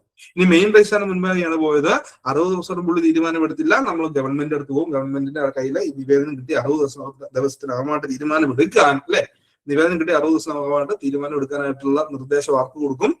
മെയിൻ രജിസ്ട്രാറിന് കൊടുക്കും എന്ന് ഓർത്ത് വെച്ചിരിക്കും. ക്ലിയർ ആയോ? എല്ലാരും മടുത്തോടെ നമ്മളെ ഞാൻ ഒന്നുകൂടെ കണ്ടു, ജസ്റ്റ് ഒരു 2 മിനിറ്റ് കൂടെ സഹകരണ ബാങ്കിനെ കുറിച്ച് നിങ്ങള് ക്ലിയർ ആണ്? Okay, very good. ഒരു പരീക്ഷ നമ്മുടെ മുൻപിൽ വരുന്നു, അല്ലെ? പൊതുവെ സഹകരണ ബാങ്ക് പരീക്ഷയിലെ കുട്ടികളുടെ ഒരു ചിന്താഗതി പറയാം. ചിന്താഗതി എന്ന് പറഞ്ഞാല് ഇത് പോയാൽ അടുത്ത പരീക്ഷ എഴുതും, അല്ലെ, ഇത് പോട്ടെ അടുത്ത പരീക്ഷ എഴുതാം എന്നുള്ള ചിന്താഗതി പല ആൾക്കാർക്കും ഉണ്ട്. ഇത് പോകുന്ന പോട്ടത്തിൽ പരീക്ഷയുണ്ടല്ലോ, അതൊരു ചിന്താഗതിയാണ്. പിന്നെ നമ്മുടെ CSEB കുട്ടികളുടെ മറ്റൊരു ചിന്താഗതി എന്ന് പറഞ്ഞാല് ബുദ്ധിമുട്ടുള്ള കാര്യങ്ങൾ അവർ പഠിക്കാറില്ല. ശരി, സത്യം പറ. ഇംഗ്ലീഷ് GK മാത്സ് ചിലർക്ക് ബുദ്ധിമുട്ടാണ്, അതവർ നോക്കത്തേ ഇല്ല. ഞാൻ കാര്യം പറഞ്ഞാണ്, ഞാനിപ്പം വർഷങ്ങളായിട്ട് ഇപ്പൊ ഇങ്ങനെ ഈ ഒരു ഫീൽഡിൽ ഇങ്ങനെ ക്ലാസ്സുകളൊക്കെ എടുത്തും ഓൾറെഡി ഞാൻ വർക്കിംഗ് ആണ്, കോപ്പറേറ്റീവ് ബാങ്കിൽ തന്നെ വർക്ക് ചെയ്യുന്ന പ്രൊഫഷണലാണ്. ഇപ്പൊ ഏകദേശം 3-4 വർഷമായിട്ട് വർക്കിങ്ങും ക്ലാസ്സസും ഒക്കെ നമ്മളിപ്പോ പല കുട്ടികളെ, ഇഷ്ടംപോലെ കുട്ടികളെ നമ്മൾ സ്ഥിരം കാണുന്നതാണ്. ഞാൻ കുട്ടികളോടൊക്കെ പറയും, ഈ ഒരു 2 മെന്റാലിറ്റി മാറ്റുക. അതായത് നമ്മൾക്ക് ഏറ്റവും ആദ്യം ഒരു ജോലി കിട്ടാൻ നമുക്ക് ഏറ്റവും ആദ്യം വേണ്ടതെന്ന് അറിയോ? നിങ്ങൾ ചിന്തിച്ചിട്ടുണ്ടോ? ഇന്ന് സഹകരണ മേഖലയിലെ ജോലി കിട്ടുന്ന കൂടുതൽ പ്രാരാബ്ധം അനുഭവിക്കുന്നവർക്കാണ് ജോലി കിട്ടുന്നത്. എന്തുകൊണ്ടാണ്? ചിന്തിച്ചിട്ടുണ്ടോ? അപ്പൊ ഇവിടെ നമുക്ക് ഏറ്റവും ആവശ്യം എന്ന് പറയുന്നത്, ഒന്നാമതായിട്ട് നമുക്കൊരു ആഗ്രഹം വേണം സഹകരണ ബാങ്കിൽ ജോലി മേടിക്കാൻ. കാരണം ഈ ഒരു CSEB ക്ലർക്കിന്റെ അടിസ്ഥാന യോഗ്യത 10+ JDC ആണ്. അപ്പൊ 10ഉം JDCയും ഉള്ളവൻ ഈ പരീക്ഷ ക്രാക്ക് ചെയ്യാൻ പറ്റുന്ന രീതിയിലാണ് ക്വസ്റ്റ്യൻസുകൾ വരിക. നമ്മുടെ യോഗ്യത അടിസ്ഥാന 10ഉം JDC ഉണ്ടെങ്കിൽ CSEB ക്ലർക്കിന്റെ പരീക്ഷ എഴുതാം. ദാറ്റ് മീൻസ് അവന് ക്രാക്ക് ചെയ്യാൻ പറ്റുന്ന രീതിയിലാണ് ഈ പരീക്ഷ. അപ്പൊ ഇവിടെ നമുക്ക് ഒരു ആഗ്രഹം എന്നാണോ? സഹകരണ ബാങ്കിലെ ശമ്പളം എന്നാണെന്ന് അറിയാം. പുതിയ DA ഒക്കെ അനുവദിച്ചിട്ടുണ്ട്. എന്നാണോ ഒരു ശമ്പളം ഏകദേശം എന്ന് പറയാവൂ? നിങ്ങൾ ഒരു സൂപ്പർ ഗ്രേഡ് ബാങ്ക് 18,300 ഒരു ബാങ്കിലാണ് നിങ്ങൾക്ക് ജോലി കിട്ടുന്നതെങ്കിൽ നിങ്ങൾ കാണാറില്ലേ ശമ്പള സ്കെയില്? 18,300, 17,250, 16,890 കാണാറില്ലേ? എന്റെടാ അല്ലടാ, 35,000 രൂപ കൊണ്ട് കാര്യം ഓടുകൂടാ. എടാ 18,300 ബാങ്കിലെ ഇത് ബേസിക് പേ ആ, അടിസ്ഥാന ശമ്പളമാണ്. എടാ അതിന്റെ കൂടെ ഈ ബേസിക് പേയുടെ 128% DA ആയിട്ട് കിട്ടൂടാ. ക്ലിയറായോ? അതായത് ഇതിന്റെ ഇരട്ടിയിൽ കൂടുതൽ, ഇത് 100% 18,300, അതിന്റെ ഈ 18,300ന്റെ 128% അവിടെ DA കിട്ടുക. ഇനി ഈ 18,300ന്റെ 10% അവിടെ HRA കിട്ടുക. 43-44 റേഞ്ചിലേക്കാണ് നിങ്ങളുടെ സ്റ്റാർട്ടിങ് സാലറി വരുന്നത്. വിശ്വസിക്കോ? 43 സംതിങ്, 43,500, 43-44 ആ റേഞ്ചിലാണ് നിങ്ങളുടെ തുടക്ക ശമ്പളം. ഇനി ഒരു ഓണം വരട്ടെ, ഓണം വന്നാൽ നമുക്ക് എന്നാ സഹകരണ ബാങ്കുകാർക്ക് ബോണസ് കിട്ടും. ലാഭത്തിൽ പോകുന്ന ബാങ്കാണെങ്കിൽ 16,800 രൂപ ബോണസ് കിട്ടുവേ. ഗവൺമെന്റ് സർവീസ് എത്രയില്ല, 3,000 രൂപ 4,000 രൂപ ഉള്ളൂ. 16,800 രൂപ ബോണസ് കിട്ടുവേ. ഇതിനോടൊപ്പം ഒരു 4,500 രൂപ മെഡിക്കൽ അലവൻസ് കിട്ടുവേ. ഒരു വർഷം കിട്ടുന്നതാണേ. അപ്പം ഇപ്പൊ തന്നെ ഏകദേശം 21 രൂപ നമുക്ക് ഓണത്തോടനുബന്ധിച്ചാണ്, ഓണത്തിനാണ് ഇവർ കൊടുക്കുക. മെഡിക്കൽ അലവൻസ് കൂട്ടി തരും, വർഷത്തിൽ ഒന്ന് കൊടുത്താലേ ഉള്ളൂ. എടാ മാർച്ച് മാസമാണെങ്കിൽ എന്താണ് ലീവ് സറണ്ടർ ഉണ്ടേ. അതായത് ഇപ്പൊ 45,000 രൂപയാണ് ഒരാളുടെ ശമ്പളം എന്ന് വിചാരിക്കുക. 45,000 രൂപ ഒരാളുടെ ശമ്പളമെങ്കിൽ ഈ 45,000 രൂപ ശമ്പളം മേടിക്കുന്നതിന് മാർച്ച് മാസത്തിൽ 90,000 രൂപ കിട്ടുവേ. കേൾക്കുന്നുണ്ടോ? എനിക്ക് നിങ്ങൾക്ക് കൂടുതൽ പറഞ്ഞു തരാൻ പറ്റും. Because I am working in a cooperative bank. 45,000 രൂപ ശമ്പളം മേടിക്കുന്നവന്റെ മാർച്ചിലെ ഗ്രോസ് സാലറി 90,000 ആണ്. 45,000 കിട്ടിക്കഴിഞ്ഞാൽ ഇതിനകത്ത് കട്ടിങ് ഉണ്ട് കേട്ടോ, ചെറിയ PF കട്ടിങ്ങും കാര്യങ്ങളൊക്കെ ഉണ്ട് കേട്ടോ. അത് പറഞ്ഞേക്കാം. 13,000 രൂപ അങ്ങനെയും പോട്ടെ, അതും വിട്ടേക്ക്. അപ്പം 90 കിട്ടുവേ. എപ്പം? മാർച്ചിൽ കിട്ടും. ഇനിയും എന്തുണ്ട്? ക്യാഷ് കൗണ്ടറിൽ ഇരിക്കുന്നവൻ ചെല്ലുമ്പോഴേക്കും നമ്മൾ കാണുന്നില്ല ക്യാഷ് കൗണ്ടറിൽ അവന് 1000 രൂപ, ചില ബാങ്കിൽ 500 500 മുതൽ 1000 രൂപ വരെ റിസ്ക് അലവൻസ് ഉണ്ട്. കേൾക്കുന്നുണ്ടോ ഞാൻ ഈ പറയുന്നത്? അടിക്കടി പ്രൊമോഷൻ ഉണ്ട്, ഓരോ വർഷം നല്ലൊരു തുക ഇൻക്രിമെന്റ് ഉണ്ട്. കേൾക്കുന്നുണ്ടോ? അപ്പൊ ഇഷ്ടം പോലെ പെർക്വിസിറ്റ്സ് ആണ്, ഇഷ്ടം പോലെ അലവൻസുകളാണ്. ഒരു കണ്ണാടി മേടിച്ചോ അലവൻസ്, കണ്ണാടി മേടിച്ച 1500, അതിനും കൂട്ടുമോ? 1500 അലവൻസ് കിട്ടും. നിലവിലെ സാഹചര്യത്തിലാണ് സ്റ്റാർട്ടിംഗ് സാലറി 43,500 ആ ഒരു റേഞ്ച്, 43.5 44 റേഞ്ച് കിട്ടും.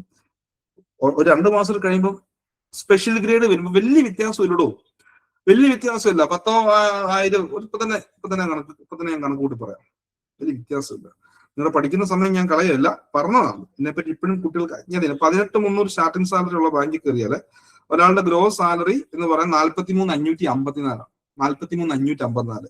ഇനി ഇപ്പം സ്പെഷ്യൽ ഗ്രേഡ് കയറി കഴിഞ്ഞാൽ 41,055 41,055. ഇനിയിപ്പം മറ്റേ ക്ലാസ് 1 ബാങ്കിലാണെങ്കിൽ 40,200. ആ റേഞ്ച് ഉണ്ട്. 40 എബോവ് ആണ് നമുക്ക് സ്റ്റാർട്ടിംഗ് സാലറി വരിക. ഈ ബോണസ് എല്ലാം സെയിം തന്നെയാണ്, 16,800 തന്നെ വെച്ച് കിട്ടും പ്രോഫിറ്റ് പോകുന്ന ബാങ്കാണെങ്കിൽ. പിന്നെ മെഡിക്കൽ അലവൻസ് കിട്ടും, അങ്ങനെ ഇഷ്ടംപോലെ ഉണ്ടോ, ലീവ് സറണ്ടർ, പിന്നെ അല്ലാത്ത ലീവ് ഇഷ്ടംപോലെ അലവൻസുകളൊക്കെ ഉണ്ട്. ബാങ്കിൽ കയറുമ്പോൾ പഠിക്കും നിങ്ങൾ വീട്ടിൽ. ഞാൻ ജസ്റ്റ് പറഞ്ഞതേ ഉള്ളൂ. ഇതൊക്കെ മേടിക്കണം എന്നുണ്ടെങ്കിൽ നന്നായിട്ട് പഠിക്കണം കേട്ടോ.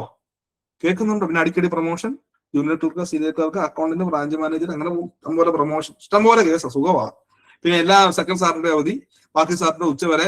NI ആക്ടിന്റെ ഹൗസിംഗ് എംപ്ലോയീസ്, അതിന്റെ സാലറി സ്കെയിൽ നമുക്ക് എടുക്കണം. ഹൗസിംഗ് എംപ്ലോയീസിനൊക്കെ അവിടെയൊക്കെ നല്ല, ഇപ്പം ആ ഗ്രേഡ് അനുസരിച്ചാടും.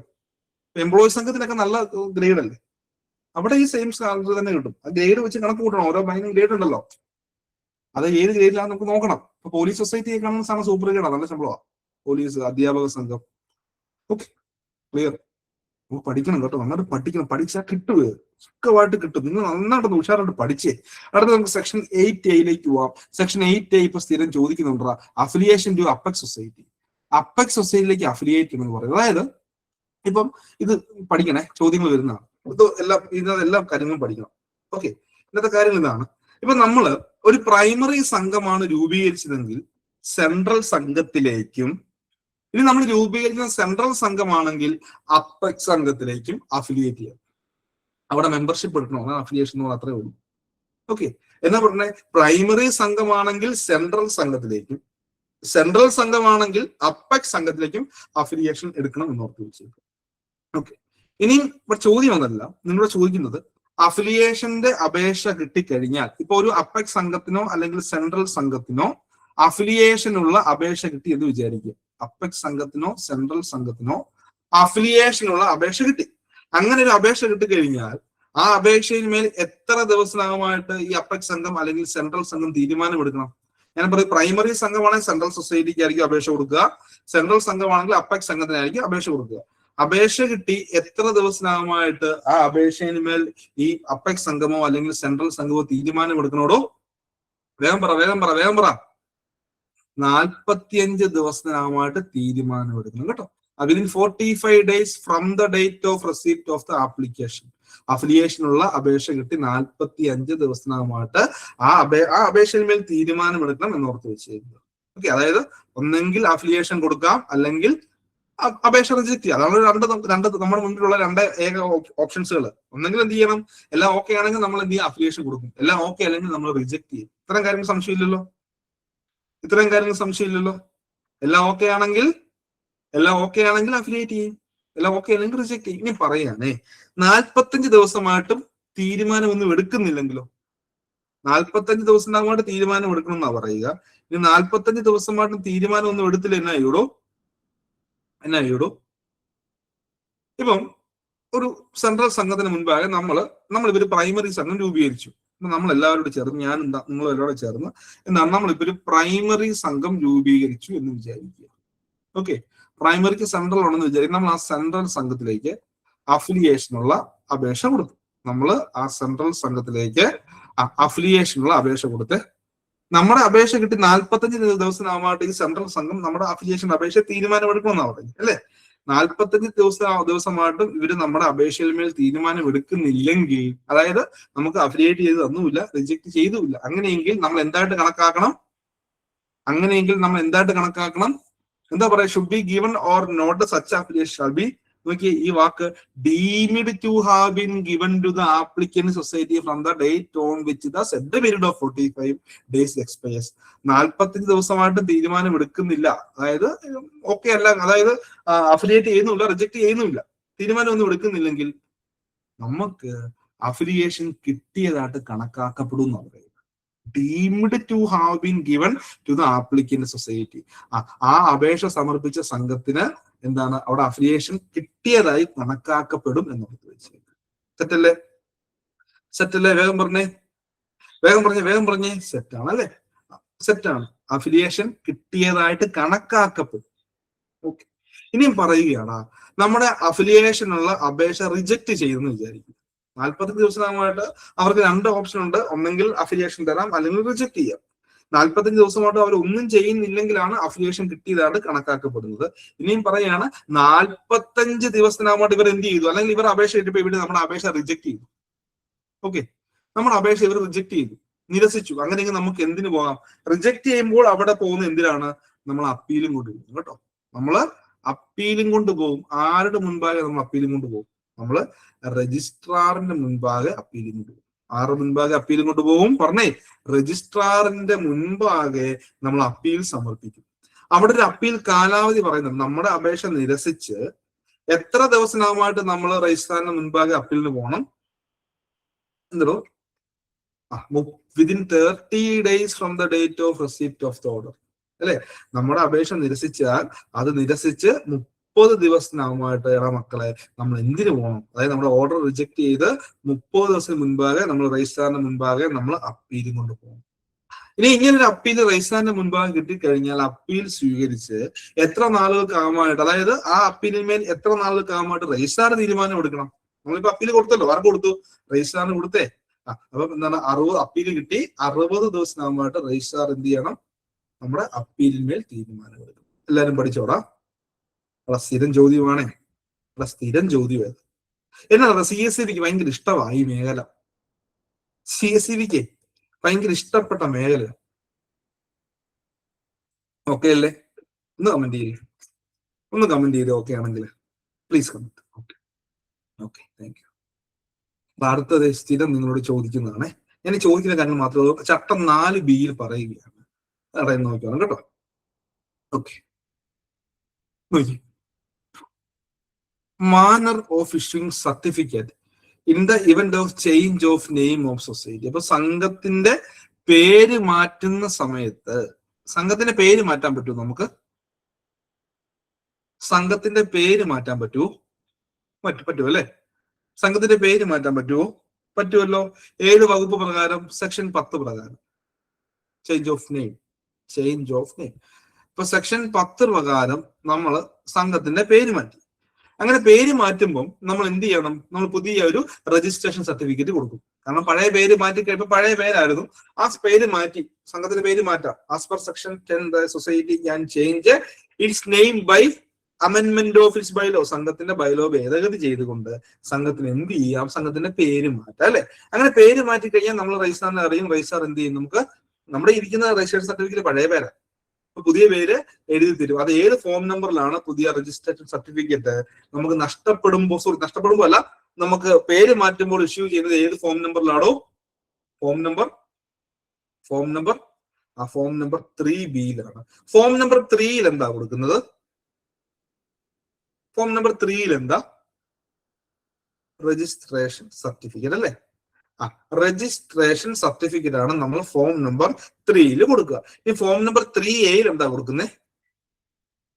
ഫോം നമ്പർ 3A-യിൽ എന്താ കൊടുക്കുക? വേഗം കമന്റ് ചെയ്യും. ഇതൊക്കെ അറിയാം എല്ലാവർക്കും. വിനീഷയ്ക്ക് അറിയാം. ഡ്യൂപ്ലിക്കേറ്റ് രജിസ്ട്രേഷൻ സർട്ടിഫിക്കറ്റ് കൊടുക്കും, അല്ലെ? എപ്പോഴാണ് ഡ്യൂപ്ലിക്കേറ്റ് രജിസ്ട്രേഷൻ സർട്ടിഫിക്കറ്റ് കൊടുക്കുന്നത്? അതായത് നമ്മുടെ ഒറിജിനൽ രജിസ്ട്രേഷൻ സർട്ടിഫിക്കറ്റ് നഷ്ടപ്പെട്ടു, ഇറിക്കവറബിൾ ലോസ് എന്നൊരു പേരുണ്ട്. അതായത് ഒരിക്കലും തിരിച്ചെടുക്കാൻ പറ്റാത്ത രീതിയിൽ നമ്മുടെ ഒറിജിനൽ രജിസ്ട്രേഷൻ സർട്ടിഫിക്കറ്റ് നഷ്ടപ്പെട്ടു, അക്കാര്യം നമ്മൾ രജിസ്ട്രാറിനെ ബോധ്യപ്പെടുത്തിയിട്ടുണ്ടെങ്കിൽ അദ്ദേഹം നമുക്ക് ഡ്യൂപ്ലിക്കേറ്റ് രജിസ്ട്രേഷൻ സർട്ടിഫിക്കറ്റ് ഇഷ്യൂ ചെയ്യുവേ. അത് ഫോം നമ്പർ 3A അത് ഫോം നമ്പർ 3A അല്ലെ? ശരിയാണ് എന്ന് ഞാൻ വിചാരിക്കുന്നു. അല്ല സോറി, മനസ്സിലായി എന്ന് വിചാരിക്കുന്നു. അപ്പൊ അത് ഏത് ചട്ടപ്രകാരമാണ് നമുക്ക് ഫോം നമ്പർ 3A തരിക എന്ന് ചോദിച്ചാൽ അത് റൂൾ 4A പ്രകാരമാണ്. റൂള് 4A പ്രകാരമായിരിക്കും നമുക്ക് form number 3A duplicate registration certificate തരുന്നത്. ഇനി റൂള് 4B പ്രകാരമാണ് നമ്മുടെ ഫോം നമ്പർ 3B നമുക്ക് എന്താണ് സംഘത്തിന്റെ പേര് മാറ്റുന്ന സമയത്ത് രജിസ്ട്രേഷൻ സർട്ടിഫിക്കറ്റ് നൽകുന്നത്. ക്ലിയർ? സെറ്റ്? വേഗം വേഗം വേഗം. Okay, thank you. എടാ മനസ്സിലാവുന്നുണ്ടോ? ഇവിടെ ചോദിക്കുന്നത് മോശമാണ്, കാരണം ഒറ്റ 10-15 മിനിറ്റ് ക്ലാസ് കൊണ്ട് മനസ്സിലാവുന്നുണ്ടോ എന്ന് ചോദിച്ചാല് മനസ്സിലാവുന്നുണ്ടോ എന്ന് കമന്റ് ചെയ്യും. ഏകദേശം 100% വേണ്ട, ഏകദേശം പഠിപ്പിച്ചത് മനസ്സിലായോ? സത്യം പറഞ്ഞു കേട്ടോ. സാറേ മനസ്സിലായില്ലെങ്കിൽ മനസ്സിലായില്ലെന്ന് പറഞ്ഞു, എനിക്കത് പ്രശ്നമൊന്നുമില്ല, ഞാനതൊന്നുകൂടി പറഞ്ഞു, കുഴപ്പമൊന്നുമില്ല, ഓക്കെയാണ്. Thank you. അടുത്തത് നിങ്ങളുടെ സ്ഥിരം ചോദിക്കുന്ന ഒരു മേഖലയാണ്. എന്താണ്? സെക്ഷൻ 19 കേട്ടോ, വകുപ്പ് 19. എന്താണ്? Member not to exercise right till due payment made. ഞാൻ കാര്യം ചോദിച്ചോട്ടെ, സഹകരണ സംഘത്തിന് ഉടമസ്ഥരാകാടോ? Who are the owners of a cooperative society? ഒരു സഹകരണ സംഘത്തിന്റെ ഉടമസ്ഥരാകാം മെമ്പേഴ്സ് ആണ്. അപ്പൊ ഒരു സഹകരണ സംഘത്തിൽ ഏറ്റവും കൂടുതൽ അവകാശമുള്ളത് ആർക്ക് തന്നെയായിരിക്കും? ഒരു സഹകരണ സംഘത്തിൽ ഏറ്റവും കൂടുതൽ അവകാശമുള്ളത് ആർക്ക് തന്നെയായിരിക്കും? അതിന്റെ ഉടമസ്ഥർക്കല്ലേ. ഇപ്പൊ ഒരു വീട് അല്ലെങ്കിൽ ഒരു സ്ഥാപനം എടുത്ത് അവിടെ ഏറ്റവും കൂടുതൽ അധികാരമുള്ള ആർക്ക്? അതിന്റെ ഉടമസ്ഥനാണ്. അത് കഴിഞ്ഞിട്ടേ ഉള്ളൂ നമുക്ക്. അപ്പൊ അതുപോലെ തന്നെ സഹകരണ സംഘത്തിൽ ഏറ്റവും കൂടുതൽ അവകാശമുള്ളത് അതിന്റെ ഉടമസ്ഥനായ മെമ്പറിനാണ്. എന്നാൽ ഒരു മെമ്പറിന് തന്റെ അവകാശം, തന്റെ റൈറ്റ് പ്രയോഗിക്കണമെങ്കിൽ എന്ത് ചെയ്തിരിക്കണം?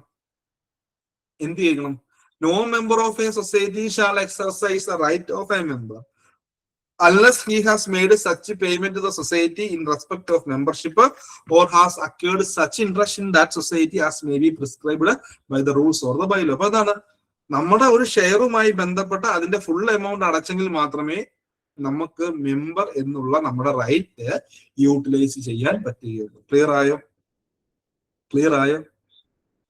കമന്റ് ചെയ്തേ.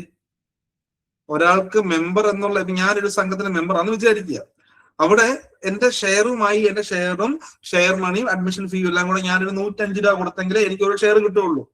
ഞാൻ 55 രൂപ കൊടുത്തുള്ളെങ്കിൽ എനിക്ക് മെമ്പർ എന്നുള്ള റൈറ്റ് ഉപയോഗിക്കാൻ പറ്റത്തില്ല. ഷെയറുമായി ബന്ധപ്പെട്ട് നമ്മുടെ ബൈലോയിലോ ചട്ടത്തിലോ പ്രിസ്ക്രൈബ് ചെയ്തിട്ടുള്ള തുക എത്രയാണോ ആ തുക അടച്ചെങ്കിൽ മാത്രമേ നമുക്ക് മെമ്പർ എന്നുള്ള നമ്മുടെ ഉടമസ്ഥാവകാശം, അങ്ങനെ പറയാം. ഇതിലൂടെ നമുക്ക് അതിനെ സൗന്ദര്യവൽക്കരിച്ച് പറയുമ്പോൾ എന്താണ്, അതിന്റെ ഉടമസ്ഥാവകാശം നമുക്ക് ഉപയോഗിക്കണമെന്നുണ്ടെങ്കിൽ, നമ്മൾ അവന്റെ ഉടമസ്ഥനാകണമെന്നുണ്ടെങ്കിൽ ബൈലോയിൽ നിഷ്കർഷിച്ചിട്ടുള്ള രീതിയിൽ, ചട്ടത്തിൽ പറഞ്ഞിട്ടുള്ള രീതിയിൽ നമ്മൾ ഷെയറുമായി ബന്ധപ്പെട്ട തുക അടയ്ക്കണം എന്ന് ഓർത്ത്. നോമിനൽ അല്ല, നോമിനൽ വേറെ, നോമിനൽ ഇതുമായിട്ട് പെടുത്തുകയേ വേണ്ട. നോമിനൽ എന്താ റൈറ്റ്? നോമിനൽ റൈറ്റ് ഒന്നും ഇല്ല കേട്ടോ. ഇത് സാധാരണ ഒരു മെമ്പർ നോമിനൽ റൈറ്റ്സ് ഒന്നും ഇല്ല, ചെറിയ ചെറിയ റൈറ്റ്സ് ഒക്കെ ഉള്ളു, അല്ലാതെ എന്താണ് ഉടമസ്ഥന് എന്നുള്ള റൈറ്റ് ഇല്ല. അത് A ക്ലാസ് മെമ്പറിനേ ഉള്ളൂ. ഇനി മക്കളെ നോക്കി ഒരു കാര്യം ഞാൻ പറയട്ടെ, വളരെ പ്രധാനപ്പെട്ട ഒരു കാര്യം ഇവിടെ ഞാൻ പറയാൻ പോകുന്നു, കേട്ടിരിക്കണേ. സ്ഥിരം ചോദ്യമാണ്. ഇപ്പൊ ഒരു സംഘത്തിലെ ഷെയർ, ഇപ്പൊ നിലവിൽ ഒരു സംഘത്തിന്റെ ഷെയറിന്റെ വില എന്ന് പറഞ്ഞാൽ 100 രൂപയാണ്. എത്ര രൂപയാണ്? എത്രയാണ്? 100 രൂപയാണ് സംഘത്തിന്റെ ഷെയറിന്റെ വില. അപ്പൊ ഞാനാട്ടോ, ഞാനൊരു സംഘത്തിൽ പോയി ഷെയർ എടുത്തു, 100 രൂപ ഷെയർ എടുത്തു, 100 രൂപയുടെ ഷെയർ എടുത്തു, എല്ലാ തുകയും കൊടുത്തു. ഇപ്പൊ ഞാൻ സംഘത്തിന്റെ മെമ്പറാണ്, എനിക്ക് എല്ലാ റൈറ്റ്സും ഉപയോഗിച്ചുകൂടെ? എനിക്ക് എല്ലാ റൈറ്റ്സുകളും ഉപയോഗിച്ചുകൂടെ? കമന്റ് ചെയ്തേ. കാരണം 100 രൂപയേ ഉള്ളൂ. 100 പ്ലസ് അതിന്റെ അഡ്മിഷൻ ഫീ കൂടി 105 രൂപ കൊടുത്തു ഞാൻ ഷെയർ എടുത്തു. അതായത് ഷെയറിന്റെ വില 100 രൂപ. 100 രൂപയ്ക്ക് ഞാൻ ഷെയർ എടുത്തു, ഞാൻ സംഘത്തിന്റെ മെമ്പറാണ്. ഒരു ഷെയർ മതി, 1 man 1 vote. ഒറ്റ ഷെയർ ഉണ്ടെങ്കിൽ നമ്മൾ അവകാശിയാ. ഇത്തരം കാര്യങ്ങളൊക്കെ അല്ലടാ, ഇത്തരം കാര്യങ്ങളൊക്കെ അല്ലേ? പറഞ്ഞേ ഇത് സ്വാഭാവികം. 100 ഷെയർ എടുത്തു, എനിക്ക് അവകാശമുണ്ട്. എടാ എന്റെ കഷ്ടകാലത്തിൽ ഞാൻ ഷെയർ എടുത്ത് 3 മാസമായപ്പോഴത്തേക്കും സംഘത്തിന്റെ പൊതുയോഗമായിരുന്നു. പൊതുയോഗം ഒരു തീരുമാനം എടുത്തു, 100 രൂപയാണ് നിലവിലെ ഷെയറിന്റെ വാല്യൂ, അത് 125 ഉയർത്താം. അത് 125 നമുക്ക് ഈ ഷെയറിന്റെ വില ഉയർത്താമെന്ന് സംഘത്തിന്റെ പൊതുയോഗം ഒരു തീരുമാനമെടുത്തു. എനിക്കാണ് ഞാൻ ഷെയറിന്റെ വില 100 രൂപ ഉള്ളപ്പോഴാണ് സംഘത്തിൽ ഷെയർ എടുത്തത്. എനിക്ക് എല്ലാ റൈറ്റ്സും ഉണ്ട്. പക്ഷെ അത് 3 മാസമായപ്പോഴത്തേക്കും സംഘത്തിന്റെ പൊതുയോഗം ഒരു തീരുമാനം എടുത്ത് എന്താണ്, decide to enhance the share value കൂട്ടാം. 100 രൂപയായിട്ടാണ് ഷെയർ വാല്യൂ 125 രൂപയായിട്ട് ഉയർത്തിയിരിക്കുകയാണ്. അപ്പം ഞാൻ ഈ 25 കൂടെ അധികം അടച്ചെങ്കിൽ മാത്രമേ എനിക്ക് എന്റെ റൈറ്റ് ഉപയോഗിക്കാൻ പറ്റുള്ളൂ. ക്ലിയർ ആയോടാ? കാരണം ഷെയറിന്റെ വില 125, എനിക്ക് 100 രൂപ ഉള്ളൂ. ഞാനൊരു 25 രൂപയാണ് കൊടുത്തെങ്കിൽ മാത്രമേ എനിക്ക് എന്റെ റൈറ്റ്സ്, മെമ്പർ എന്നുള്ള എന്റെ റൈറ്റ്സ് ഉപയോഗിക്കാൻ പറ്റുള്ളൂ. അതിൽ സംശയമില്ലല്ലോ? അതിൽ സംശയമില്ലല്ലോ? ഇല്ലല്ലോ. ആ 25 കൊടുത്തെങ്കിൽ എനിക്ക് റൈറ്റ് ഉപയോഗിക്കാൻ പറ്റുള്ളൂ. ഇനി ഞാൻ ആ 25 കൊടുക്കുന്നില്ലെങ്കിലോ? 25 ഞാൻ കൊടുക്കുന്നില്ലെങ്കിലോ? പെട്ടെന്ന് പറഞ്ഞ. 25 കൊടുത്തെങ്കിലേ എനിക്ക് എന്റെ റൈറ്റ് ഉപയോഗിക്കാൻ പറ്റുകയുള്ളൂ. പക്ഷെ ഞാൻ 25 കൊടുക്കുന്നില്ലെങ്കിലോ? പറഞ്ഞേ, 25 കൊടുത്തില്ലെങ്കിലും എനിക്ക് മെമ്പറായിട്ട് തുടരാം. എത്ര വർഷം വരെ? അതായത് ഷെയർ വാല്യൂ 125 ആക്കി ഉയർത്തി, എനിക്ക് 100 രൂപയുടെ ഷെയറേ ഉള്ളൂ. ഞാൻ ആ 25 കൂടെ അടച്ചെങ്കിലേ എനിക്ക് മെമ്പർ എന്നുള്ള റൈറ്റ് കിട്ടുകയുള്ളൂ. ആ 25 ഞാൻ അടച്ചില്ലെങ്കിൽ പോലും എനിക്ക് എന്താണ്, ഷെയറിന്റെ വാല്യൂ എന്നാണ് കൂട്ടി, അന്ന് മുതൽ 5 വർഷത്തേക്ക് എനിക്ക് മെമ്പറായിട്ട് തുടരാം. പക്ഷെ എനിക്ക് റൈറ്റ്സ് ഒന്നും കാണില്ല. അതാ പറയാ, continue in membership will remain for a period of 5 years from the date of enhancement of value or share. അപ്പൊ ഈ 5 വർഷം വരെ എനിക്ക് മെമ്പറായിട്ട് തുടരാം. പക്ഷെ റൈറ്റ് ഇല്ല. എനിക്ക് റൈറ്റ് ഉപയോഗിക്കണമെന്നുണ്ടെങ്കിൽ ഈ കൂടിയ വരെ എത്രയാണോ അതും കൂടെ അടച്ചെങ്കിൽ മാത്രമേ എനിക്ക് എന്ത് ചെയ്യാൻ പറ്റുള്ളൂ, എന്റെ അവകാശം ഉപയോഗിക്കാൻ പറ്റുള്ളൂ. അതാണ് പറയുക, but shall be allowed to exercise his right as a member. Member എന്നുള്ള അവകാശം ഉപയോഗിക്കണമെങ്കിൽ only upon remitting the enhanced value of share held. ആ ഷെയറിന്റെ വാല്യൂ എത്രയാണോ, കൂട്ടിയ വാല്യൂ എത്രയാണോ അതോട് അടച്ചെങ്കിൽ മാത്രമേ റൈറ്റ് ഉപയോഗിക്കാൻ പറ്റുകയുള്ളൂ എന്ന് തീർച്ചയായിട്ടും. സെറ്റല്ലേ? പറഞ്ഞേ, മടുത്തോ? നമുക്കൊരു കുറച്ചു നേരം നിൽക്ക്, നമുക്കൊന്ന് സെറ്റാക്കിട്ട് പോവാം. ഞാൻ കുറച്ച് ക്വസ്റ്റ്യൻസ് പറയട്ടെ, എന്റെ ആഗ്രഹം കേട്ടിരിക്കുക നിങ്ങൾ. നമുക്ക് സെറ്റാക്കാം. അത് ചോദിക്കുന്ന ക്വസ്റ്റ്യൻസ് ആണ്. അടുത്താണ് ചട്ടം 35E procedure for payment of ഫീ. അതായത് ഇലക്ഷനുമായി ബന്ധപ്പെട്ട ഫീസിനെ കുറിച്ചാണ് പറയുന്നത്. നമുക്ക് സംഘത്തിൽ സെക്ഷൻ 28 പ്രകാരമാണ് മാനേജിംഗ് കമ്മിറ്റി തെരഞ്ഞെടുപ്പ് ഇലക്ഷൻ നടത്തുക. ഇലക്ഷൻ അപ്പോയിന്റ്മെന്റ് ഓഫ് കമ്മിറ്റി അല്ലെ, appointment of committee as per section 28 ആണ്. അപ്പൊ നമ്മൾ ഇലക്ഷൻ ഒക്കെ നടത്തണമെന്നുണ്ടെങ്കിൽ ചില സംഘങ്ങൾക്കൊക്കെ ആണെങ്കിൽ കമ്മിറ്റിയുടെ ഇലക്ഷൻ മാത്രമല്ല, ഈ റെപ്രസെന്റേറ്റീവ് ജനറൽ ബോഡിയുടെ ഇലക്ഷൻ കൂടെ നടത്തേണ്ടി വരും. അല്ലെ, റെപ്രസെന്റേറ്റീവ് ജനറൽ ബോഡി എന്ന് കേട്ടിട്ടുണ്ടോ? റെപ്രസെന്റേറ്റീവ് ജനറൽ ബോഡി എല്ലാ സംഘത്തിനും രൂപീകരിക്കാൻ പറ്റില്ല. അല്ലെ, 2 കണ്ടീഷൻസ് സാറ്റിസ്ഫൈ ചെയ്യുന്ന സംഘത്തിന് മാത്രമേ റെപ്രസെന്റേറ്റീവ് ജനറൽ ബോഡി കോൺസ്റ്റിറ്റ്യൂട്ട് ചെയ്യാൻ പറ്റുള്ളൂ. ഒന്ന്, ഏരിയ ഓഫ് ഓപ്പറേഷൻ. അതായത് ഒരു റെപ്രസെന്റേറ്റീവ് ജനറൽ ബോർഡ് പ്രവർത്തന പരിധി മിനിമം എത്രയാണ്? മിനിമം 1 താലൂക്കെങ്കിലും ഉണ്ടായിരിക്കും. മിനിമം 1 താലൂക്ക്, ഒരു താലൂക്കേലും ഉണ്ടായിരിക്കണം. പിന്നെ അംഗങ്ങളുടെ എണ്ണം 1000-ൽ കുറയാനും പാടില്ല. ഇങ്ങനെയുള്ള സംഘങ്ങൾക്ക് റെപ്രസെന്റേറ്റീവ് ജനറൽ ബോഡി കോൺസ്റ്റിറ്റ്യൂട്ട് ചെയ്യാം. അപ്പൊ ഇപ്പൊ പറയാണ്, റെപ്രസെന്റേറ്റീവ് ജനറൽ ബോഡി എല്ലാ സംഘങ്ങൾക്കും ഇല്ല. റെപ്രസെന്റേറ്റീവ് ജനറൽ ബോഡിയെ നമ്മൾ ഇലക്ഷനിൽ കൂടെ തന്നെയാണ് കോൺസ്റ്റിറ്റ്യൂട്ട് ചെയ്യുക അല്ലെങ്കിൽ തിരഞ്ഞെടുക്കുക എന്ന് ഓർത്ത് വെച്ചത് കേട്ടോ. റെപ്രസെന്റേറ്റീവ് ജനറൽ ബോഡിയും നമ്മൾ എന്താണ് ഇലക്ഷനിൽ കൂടെ മാത്രമേ നമുക്ക് തിരഞ്ഞെടുക്കാൻ പറ്റുകയുള്ളൂ എന്ന് ഓർത്ത് വെച്ചേക്കുക. ഇവിടെ പറയാണ്, നമ്മൾ ഫീസ് അടയ്ക്കണം. ഇലക്ഷൻ നടത്തുന്ന സമയത്ത് every cooperative society or cooperative union, നമ്മുടെ സംസ്ഥാന സഹകരണ യൂണിയൻ 89 പ്രകാരം കോൺസ്റ്റിറ്റ്യൂട്ട് ചെയ്യുന്ന, അപ്പൊ എന്താണ് SCU 88 പ്രകാരം കോൺസ്റ്റിറ്റ്യൂട്ട് ചെയ്യുന്ന യൂണിയനുകളുണ്ട്. സർക്കിൾ സഹകരണ യൂണിയനൊക്കെ ഉണ്ട്. അപ്പൊ ഈ യൂണിയനുകൾ എന്ത് ചെയ്യണം? ഇലക്ഷനുമായി ബന്ധപ്പെട്ട് ഫീ അടയ്ക്കണം കേട്ടോ. അപ്പൊ ആർക്കാണ് ഇലക്ഷന്റെ ഫീസ് അടയ്ക്കുക എന്ന് ചോദിച്ചാൽ അത് ഗവൺമെന്റിലേക്ക് അടയ്ക്കുക. ആർക്കാ കൊടുക്കുക? പറഞ്ഞേ, ആ ഗവൺമെന്റിലേക്കാണ് നമ്മൾ ഇലക്ഷന്റെ ഫീ അടയ്ക്കുക. അപ്പൊ പറയണം, മാനേജിംഗ് കമ്മിറ്റിയും അതുപോലെ റെപ്രസെന്റേറ്റീവ് ജനറൽ ബോഡി രണ്ടിനും കൂടെ ആണെങ്കിൽ പോലും, അതായത് ഇപ്പൊ നമുക്കറിയാം മാനേജിംഗ് കമ്മിറ്റി ഇലക്ഷന് ചില സംഘത്തിന് റെപ്രസെന്റേറ്റീവ് ജനറൽ ബോഡി ഇലക്ഷൻ ഉണ്ട്. ഇതിന് രണ്ടിനും, ഈ 2 ഇലക്ഷനും വരുന്ന സാഹചര്യത്തിൽ അവിടെ രണ്ടിനും വ്യത്യസ്തമായിട്ട് തന്നെ ഫണ്ട് അടയ്ക്കണം. ഒറ്റ ക്യാഷിൽ ഈ റെപ്രസെന്റേറ്റീവ് ജനറൽ ബോഡിയുടെയും മാനേജിംഗ് കമ്മിറ്റിയുടെയും കൂടെ ഫീസ് അടയ്ക്കാൻ പറ്റത്തില്ല. ഒറ്റയായിട്ടല്ല, 2ആയിട്ട് വ്യത്യസ്തമായിട്ട് തന്നെ അടയ്ക്കണം. മാനേജിംഗ് കമ്മിറ്റിക്ക് ഇത്ര, റെപ്രസെന്റേറ്റീവ് ജനറൽ ബോഡിക്ക് ഇത്ര, എന്നാൽ വ്യത്യസ്തമായിട്ട് സെപ്പറേറ്റ് ആയിട്ട് അടയ്ക്കണം എന്ന് ഓർത്ത് വെച്ചേക്കുക. ഓക്കെ, ഇനി നമുക്ക് ആ ഫീസുകൾ പഠിക്കാം. ഇതിപ്പോ ചോദിച്ചു വരുന്നുണ്ട് കേട്ടോ. നോക്കിയേ, അപ്പെക്സ് സൊസൈറ്റി അല്ലെങ്കിൽ സ്റ്റേറ്റ് കോപ്പറേറ്റീവ് യൂണിയന്റെ ഇലക്ഷനുമായി ബന്ധപ്പെട്ട് എത്ര രൂപ അടയ്ക്കണം? അപ്പെക്സ് സംഘത്തിന്റെ അല്ലെങ്കിൽ സ്റ്റേറ്റ് കോപ്പറേറ്റീവ് യൂണിയന്റെ എന്താണ് ഇലക്ഷനുമായി ബന്ധപ്പെട്ട് 7500 രൂപ അടയ്ക്കണം. ക്ലിയർ? എടാ മക്കളെ, എന്താണ് അപ്പെക്സ് സംഘം എന്ന് പറഞ്ഞാല് ചോദിക്കാൻ മറന്നുപോയി, സോറി. എന്താണ് അപ്പെക്സ് സംഘം? സെക്ഷൻ 2A ഇതിനെ കുറിച്ച് പറയുന്നത്. അപ്പെക്സ് സൊസൈറ്റിയെ കുറിച്ച് പറയുന്നത് അല്ലെ. Section 2A. എന്താണ് അപ്പെക്സ് സൊസൈറ്റി എന്ന് പറഞ്ഞാല്? അപ്പെക്സ് സംഘം എന്നാടാ?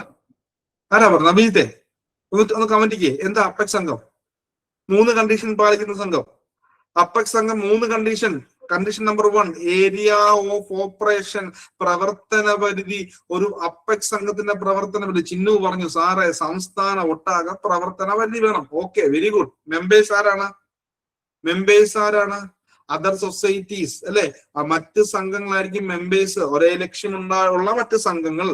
ഇനി ആരാണ് ഈ സംഘം അപ്പെക്സ് ആണ് എന്ന് ഡിക്ലെയർ ചെയ്യുന്ന ആരാണ്? പ്രഖ്യാപിക്കുന്ന ആരാണ്? RCS ആണ് കേട്ടോ. ഒരു സംഘം അപ്പെക്സ് ആണെന്ന് ഡിക്ലെയർ ചെയ്യാൻ RCSന് മാത്രമേ പറ്റുള്ളൂ. ഇവർ പറയാണ് അപ്പെക്സ് സംഘത്തിന്റെയും അതുപോലെ തന്നെ സംസ്ഥാന സഹകരണ യൂണിയന്റെ ഒക്കെ ഇലക്ഷൻ ആരാണ് ഇലക്ഷൻ കണ്ടക്ട് ചെയ്യുമ്പോൾ അതിന് നമ്മൾ എത്ര രൂപ ഇലക്ഷൻ കണ്ടക്ട് ചെയ്യാൻ വേണ്ടി എത്ര രൂപ ഫീസ് അടയ്ക്കണം എന്നാ പറയുക? എത്ര രൂപ ഫീസ് അടയ്ക്കണം? എത്ര രൂപ ഫീസ് അടയ്ക്കണം? കമന്റ് ചെയ്തേ. 7500 രൂപ ഫീസ് അടയ്ക്കണം. ഇനി സെൻട്രൽ സംഘമോ അതുപോലെ ഫെഡറൽ സംഘമോ ഒക്കെ ആണെങ്കിൽ 4500 രൂപ അടയ്ക്കണം. ഇനി വായ്പാ സംഘങ്ങളും ഹൗസിംഗ് സംഘങ്ങളും ആണെങ്കിൽ 3000 രൂപ അടയ്ക്കണം. ഇനി മറ്റ് സംഘങ്ങൾ ഇവയിലൊന്നും ഉൾപ്പെടാത്ത മറ്റ് സംഘങ്ങളും അതുപോലെ സർക്കിൾ സഹകരണ സംഘങ്ങളും ആണെങ്കിൽ 1500 രൂപ അടയ്ക്കണം. ക്ലിയർ അല്ലേ? ക്ലിയർ അല്ലേ? ക്ലിയർ അല്ലേ? ഓക്കെ, അടുത്തത് ഇനി പറയാണ് the following classes of societies are exempted from the payment of election fees. താഴെ പറയുന്ന സംഘങ്ങൾ ഇലക്ഷൻ ഫീസ് അടയ്ക്കേണ്ട, അതിൽ നിന്ന് അവർക്ക് ഇളവ് ലഭിച്ചിട്ടുണ്ട്. ഒന്നാമത്തെ എന്താണ്? all primary cooperative societies of which all or majority of the members are belonging to SC or ST. അപ്പൊ SC ST സംഘത്തിന് എന്തടക്കേണ്ട കാര്യമില്ല? എന്തടക്കേണ്ട കാര്യമില്ല? ഇലക്ഷൻ ഫീസ് അടയ്ക്കേണ്ട. പിന്നെ or societies organised for the welfare of physically disabled person. Physically disabled പേഴ്സന്റെ ഉന്നമനത്തിന് വേണ്ടിയുള്ള സംഘങ്ങൾ എന്തടയ്ക്കേണ്ട? അവർക്കും ഇലക്ഷന്റെ ഫീസ് ഇല്ല.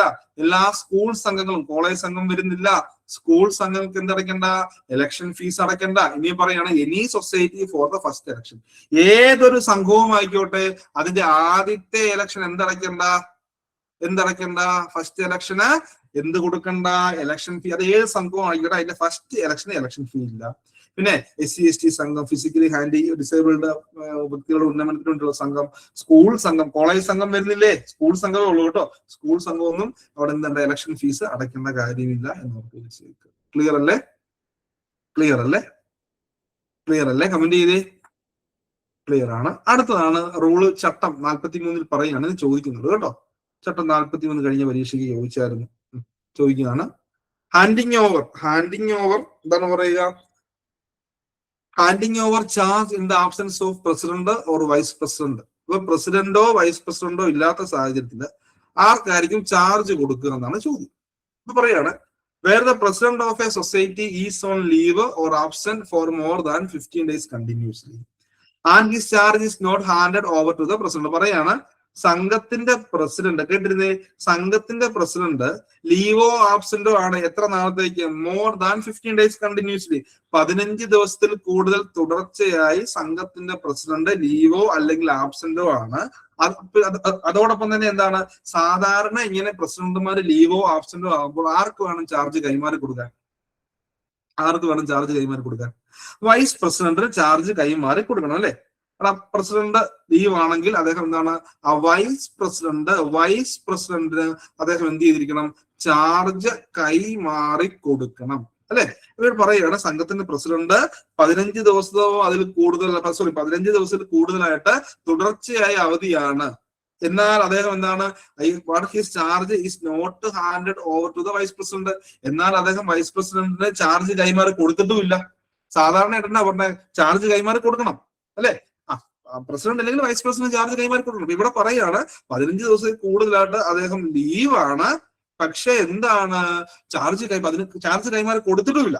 കൊടുക്കേണ്ടതായിരുന്നു, കൊടുത്തിട്ടില്ല. അങ്ങനെയാണെങ്കിൽ നമ്മൾ അവിടെ ഓട്ടോമാറ്റിക് ആയിട്ട് വൈസ് പ്രസിഡന്റിന് ചാർജ് കിട്ടിയതായിട്ട് കണക്കാക്കണം. It shall be deemed to have been handed over to the vice president. 15 ദിവസത്തിൽ കൂടുതലായിട്ട് പ്രസിഡന്റ് ആബ്സെന്റോ ലീവോ ആണ്, ചാർജ് കൈമാറി കൊടുത്തിട്ടില്ലെങ്കിൽ പോലും ഇവിടെ വൈസ് പ്രസിഡന്റിന് ചാർജ് കൈമാറി കിട്ടിയതായിട്ട് കണക്കാക്കപ്പെടും എന്നോർത്ത് വെച്ചേക്കുക. ക്ലിയർ അല്ലേ? ക്ലിയർ അല്ലേ? ക്ലിയർ അല്ലേ? ഇവിടെ പഠിച്ചോണേ, ചോദിച്ചായിരുന്നു കഴിഞ്ഞ പരീക്ഷയ്ക്ക്. ഇനി പറയാണ്, when both president and vice president are absent for more than 15 days continuously. ഇനി പ്രസിഡന്റും വൈസ് പ്രസിഡന്റും 15 ദിവസത്തിൽ കൂടുതലായിട്ട് ആബ്സെന്റ് ആണ്. പക്ഷെ ഇവരെന്താണ്, said charge should not be handed over to any other member of the director board. മറ്റൊരു കമ്മിറ്റിക്കാർക്ക് ഒരു ചാർജ് കൈമാറി കൊടുത്തിട്ടുമില്ല. പ്രസിഡന്റ് ആബ്സെന്റ് ആണെങ്കിൽ വൈസ് പ്രസിഡന്റ് ചാർജ് കൊടുക്കണം. ചാർജ് കൊടുത്തിട്ടില്ലെങ്കിൽ 15 ദിവസം കൂടുതലായിട്ട് ചാർജ് ആബ്സെന്റ് ആണെങ്കിൽ ഓട്ടോമാറ്റിക്കായിട്ട് വൈസ് പ്രസിഡന്റ് ചാർജ് കിട്ടിയതാണ് കണക്കാക്കപ്പെടും. ഇനിയും പറയാണ്, പ്രസിഡന്റും വൈസ് പ്രസിഡന്റും 15 ദിവസം കൂടുതലായിട്ട് ആബ്സെന്റ് ആണ്. പക്ഷെ ലെവന്മാർ ആർക്കും എന്ത് ചെയ്തില്ല, ചാർജ് കൈമാറി കൊടുത്തിട്ടില്ല. ബോർഡിലെ മറ്റാർക്കും ചാർജ് കൈമാറി കൊടുത്തിട്ടില്ലെങ്കിൽ എന്തായിട്ട് കണക്കാക്കണം പറയുന്നുണ്ട്. നോക്കിയേ, the director handed over to any member of the director board decided by a resolution passed in the meeting for the avoiding any interruption in the day-to-day function of the society.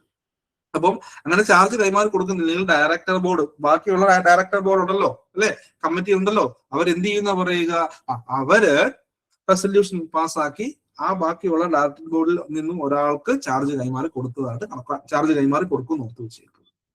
Director board ഒരാൾക്ക് charge കൈമാറി കൊടുക്കും. Clear ആയോ? 15 ദിവസത്തിലുള്ള absent ആണ്, president absent ആണ്, ആർക്കും കൈമാറി കൊടുത്തിട്ടില്ലെങ്കിൽ vice president charge കിട്ടിയതായിട്ട് കണക്കാക്കപ്പെടും. ഇവർ രണ്ടുപേരും 15 ദിവസത്തിൽ കൂടുതൽ ആബ്സെന്റ് ആണെങ്കിൽ സംഘത്തിന്റെ ബാക്കിയുള്ള ഡയറക്ടർ ബോർഡ് അംഗങ്ങൾ ഒരു റെസൊല്യൂഷൻ പാസ്സാക്കി പ്രസിഡന്റിന്റെ ചാർജ് അതിലൊരാൾക്ക് കൊടുക്കും, ബാക്കിയുള്ളവർക്ക് ഒരാൾക്ക് കൊടുക്കും കേട്ടോ.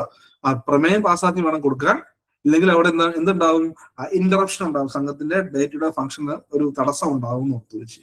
Clear clear clear okay. അടുത്താണ് റൂള് 50A. ഇത് വളരെ പ്രധാനപ്പെട്ട ട്രെയിനിങ് പ്രോഗ്രാം.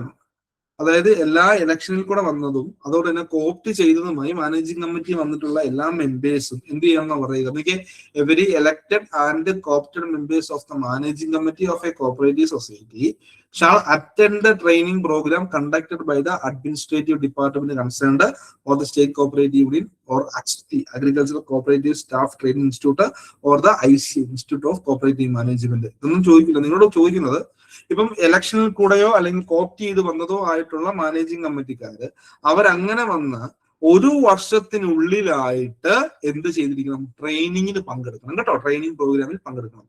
സ്റ്റേറ്റ് കോപ്പറേറ്റീവ് യൂണിയനോ അല്ലെങ്കിൽ സഹകരണ ഡിപ്പാർട്ട്മെന്റോ അല്ലെങ്കിൽ അക്സ്റ്റിയോ അല്ലെങ്കിൽ ICMO പ്രൊവൈഡ് ചെയ്യുന്ന ട്രെയിനിങ്ങില് ഇവര് എന്താണ്, ഇലക്ഷനുള്ള തെരഞ്ഞെടുപ്പ് വന്ന ദിവസം മുതലോ അല്ലെ, അല്ലെങ്കിൽ കോപ്റ്റ് ചെയ്യുന്നവരാണെങ്കിൽ കോപ്റ്റ് ചെയ്ത് വന്നതോ അവര് വന്ന് ചാർജ് എടുത്ത് എന്താ പറയുക, ഒരു വർഷത്തിനകമായിട്ട് അല്ലെ, അതാ പറയാ date of election for example ഇലക്ഷനിൽ കൂടെ മാനേജിംഗ് കമ്മിറ്റിക്കാർ വരും, പിന്നെ കോപ്റ്റ് ചെയ്ത് രണ്ടുപേര് വരും എന്ന് പഠിച്ചിട്ടുണ്ടോ? പഠിച്ചായിരുന്നോ? ഇലക്ഷനിൽ കൂടെ മാനേജിംഗ് കമ്മിറ്റിക്കാർ വരും അല്ലെ, ഇലക്ഷൻ നേരിട്ട് മാനേജിംഗ് കമ്മിറ്റിക്കാർ വരും, നമ്മൾ പുതിയോ എലക്ട് ചെയ്ത്. അതുകൂടാതെ കോപ്ഷനിലൂടെയും വരും, കോപ്റ്റ് ചെയ്ത് വരും. അതൊന്നും പഠിച്ചിട്ടുണ്ടായിരിക്കും ഞാൻ വിചാരിക്കുന്നു. ഇപ്പൊ ഇലക്ഷനിൽ കൂടെ വന്നവരാണെങ്കിൽ എന്നാണോ ഇലക്ഷനിൽ കൂടെ വന്നത് അല്ലെങ്കിൽ എന്നാണോ ഇലക്ഷൻ നടന്നത് അന്ന് മുതൽ ഒരു വർഷത്തിനായിട്ട് അവർ ട്രെയിനിങ് പ്രോഗ്രാമിൽ പങ്കെടുക്കണം. കോപ്റ്റ് ചെയ്ത് വന്ന മെമ്പേഴ്സ് ആണെങ്കിൽ എന്നാണോ അവർ കോപ്റ്റ് ചെയ്ത് വന്നത് അന്ന് മുതൽ ഒരു വർഷത്തിനായിട്ട് അവര് ട്രെയിനിങ് പ്രോഗ്രാമിൽ പങ്കെടുക്കണം. നിങ്ങൾ ബേജാറാകേണ്ട, ഈ 1 year ഓർത്താൽ മതി. പിന്നെ 50A ട്രെയിനിങ് പ്രോഗ്രാമിനെ കുറിച്ച് പ്രതിപാദിക്കുന്നത്. ഇവര് വന്ന് ഒരു വർഷത്തിനായിട്ട് ട്രെയിനിങ് പ്രോഗ്രാമിൽ പങ്കെടുത്തിരിക്കണം എന്ന് ഓർത്ത് വെച്ചിരിക്കണം. ക്ലിയർ ആണ്? ഒരു വർഷത്തിനായിട്ട് ട്രെയിനിങ് പ്രോഗ്രാമിന് ഇവര് പങ്കെടുക്കണം. ക്ലിയർ? എല്ലാവർക്കും എല്ലാവരും സെറ്റാണ്? എല്ലാവരും സെറ്റാണ്. Very good. ഓക്കെ. ഇനി അടുത്താണ് സെക്ഷൻ, പെട്ടെന്ന് ഇതുകൂടെ പറഞ്ഞിട്ട് കുറെ ക്വസ്റ്റ്യൻ ഡിസ്കസ് ചെയ്യാവേ. Section 56 disposal of net profit. ഒരു സംഘത്തിന്റെ അറ്റ ലാഭം വീതിക്കൽ, അതാണ് disposal of net profit. Disposal of net profit section 56. ആരാണ് ഒരു സംഘത്തിന്റെ അറ്റ ലാഭം വീതിച്ചു കൊടുക്കുന്നത്? ആരാണ് ഒരു സംഘത്തിന്റെ അറ്റ ലാഭം വീതിച്ചു കൊടുക്കുന്ന? ആരാന്ന് ചോദിച്ചാൽ അത് സംഘത്തിന്റെ ജനറൽ ബോഡി അല്ലെങ്കിൽ സംഘത്തിന്റെ പൊതുയോഗം അല്ലെ. ഒരു സംഘത്തിന്റെ പരമാധികാരം, final authority of a cooperative society as per section 27 of the KCS act 1969, സഹകരണ നിയമം 1969 പ്രകാരം ഒരു സംഘത്തിന്റെ പരമാധികാരം ആരുടെ കൈവശമാണ്? അത് സംഘത്തിന്റെ പൊതുയോഗത്തിന്റെ കൈവശമാണ്. എത്ര തരം പൊതുയോഗമുണ്ട് ചിന്നു? എത്ര തരം പൊതുയോഗമുണ്ട്? 5 ടൈപ്പ് പൊതുയോഗങ്ങളുണ്ട്. First general body, annual general body, representative general body, special general body, last general body. 5 type പൊതുയോഗം. സംഘത്തിന്റെ പൊതുയോഗമാണ് നെറ്റ് പ്രോഫിറ്റ് വീതിച്ചു കൊടുക്കുക. അപ്പൊ ഈ സെക്ഷൻ 56 സെക്ഷൻ 56 ഉപവകുപ്പ് 1 പറയുന്നതെല്ലാം എന്തിനെ കുറിച്ചാണ്? സ്റ്റാറ്റ്യൂട്ടറി റിസർവുകളെ കുറിച്ചാണ്. ഇതിനെ കുറിച്ചാണ്? Statutory reserve. മസ്റ്റ് ആയിട്ടും ഈ കാര്യങ്ങൾ മാറ്റിയിരിക്കണം. മസ്റ്റ് ആയിട്ടും ഈ പറയുന്ന കാര്യങ്ങൾ, ലാഭം ഉണ്ടെങ്കിലുള്ള സംഘമാണെങ്കിൽ ലാഭത്തിൽ നിന്നും നമ്മൾ താഴെ പറയുന്ന കാര്യങ്ങൾ ആദ്യം മാറ്റിയിരിക്കണം. എന്നിട്ട് മാത്രമേ ബാക്കി കാര്യങ്ങൾ ചെയ്യാൻ പാടുള്ളൂ. ഒന്നാമത്തെയാണ് റിസർവ് ഫണ്ട്, കരുതൽ ധനം. ഒരു സംഘം അതിന്റെ ലാഭത്തിൽ നിന്നും എത്ര ശതമാനം തുക കരുതൽ ധനത്തിലേക്ക് കൈമാറണമെന്ന് ചോദിച്ചാൽ നോട്ട് ലെസ് ദാൻ 15% എന്ന് തന്നെ പഠിക്കണം. 15% എന്ന് പഠിക്കരുത്. 15% കുറയാത്ത ഒരു തുക എങ്ങോട്ട് വക മാറ്റണം എന്ന് ചോദിച്ചാൽ എങ്ങോട്ട് വക മാറ്റണം? റിസർവ് ഫണ്ടിലേക്ക് വക മാറ്റണം. ഓക്കെ. 5% അധികരിക്കാത്ത ഒരു തുക കോപ്പറേറ്റീവ് എഡ്യൂക്കേഷൻ ഫണ്ട്, സഹകരണ വിദ്യാഭ്യാസ ഫണ്ടിലേക്ക് വക മാറ്റണം. സഹകരണ വിദ്യാഭ്യാസ ഫണ്ടിന്റെ സൂക്ഷിപ്പുകാരൻ അല്ലെങ്കിൽ കസ്റ്റോഡിയൻ ആരാണ്? സഹകരണ വിദ്യാഭ്യാസ ഫണ്ടിന്റെ സൂക്ഷിപ്പുകാരൻ അല്ലെങ്കിൽ കസ്റ്റോഡിയൻ SCU ആണ്. ഇനി പറയാണ് അടുത്തതാണ് 10% തുക എങ്ങോട്ട് മാറ്റണം? കോപ്പറേറ്റീവ് മെമ്പർ റിലീഫ് ഫണ്ടിലേക്ക് മാറ്റണം. കേട്ടോ, കോപ്പറേറ്റീവ് മെമ്പർ റിലീഫ് ഫണ്ടിലേക്ക് 10% തുക വക മാറ്റണം. ഇനിയും പറയുന്നുണ്ട് 5%, അല്ലെ? 5% എങ്ങോട്ട് വക മാറ്റണം? പ്രൊഫഷണൽ എഡ്യൂക്കേഷൻ ഫണ്ടിലേക്ക് 5% തുക വക മാറ്റണം. രജിസ്ട്രാർ മെയിൻറ്റെയിൻ ചെയ്യുന്ന പ്രൊഫഷണൽ എഡ്യൂക്കേഷൻ ഫണ്ടിലേക്ക് 5% വക മാറ്റണം. അപ്പൊ ഇത്രയും കാര്യങ്ങൾ വക മാറ്റി കഴിഞ്ഞാൽ, ഓക്കെ, ഇത്രയും കാര്യങ്ങൾ വക മാറ്റി കഴിഞ്ഞാൽ ഓർത്ത് വെച്ചേക്കുക, ഇത്രയും കാര്യങ്ങൾ വക മാറ്റി കഴിഞ്ഞാൽ ഇനിയും പൈസ മിച്ചം ഉണ്ടെങ്കിൽ താഴെ പറയുന്ന കാര്യങ്ങൾക്ക് ഉപയോഗിക്കാം. നമ്പർ 1 എന്താണ്? അംഗങ്ങൾക്ക് ഡിവിഡൻഡ് കൊടുക്കാം. എത്രയാണ്? 25% അധികരിക്കാൻ പാടില്ല. പെയ്ഡ് അപ്പ് ഷെയർ ക്യാപിറ്റലിന്റെ 25% അധികരിക്കാത്തൊരു തുക ഡിവിഡൻഡ് ആയിട്ട്, ലാഭവിഹിതമായിട്ട് കൊടുക്കാം. അംഗങ്ങൾക്ക് വേണമെങ്കിൽ ബോണസ് കൊടുക്കാം.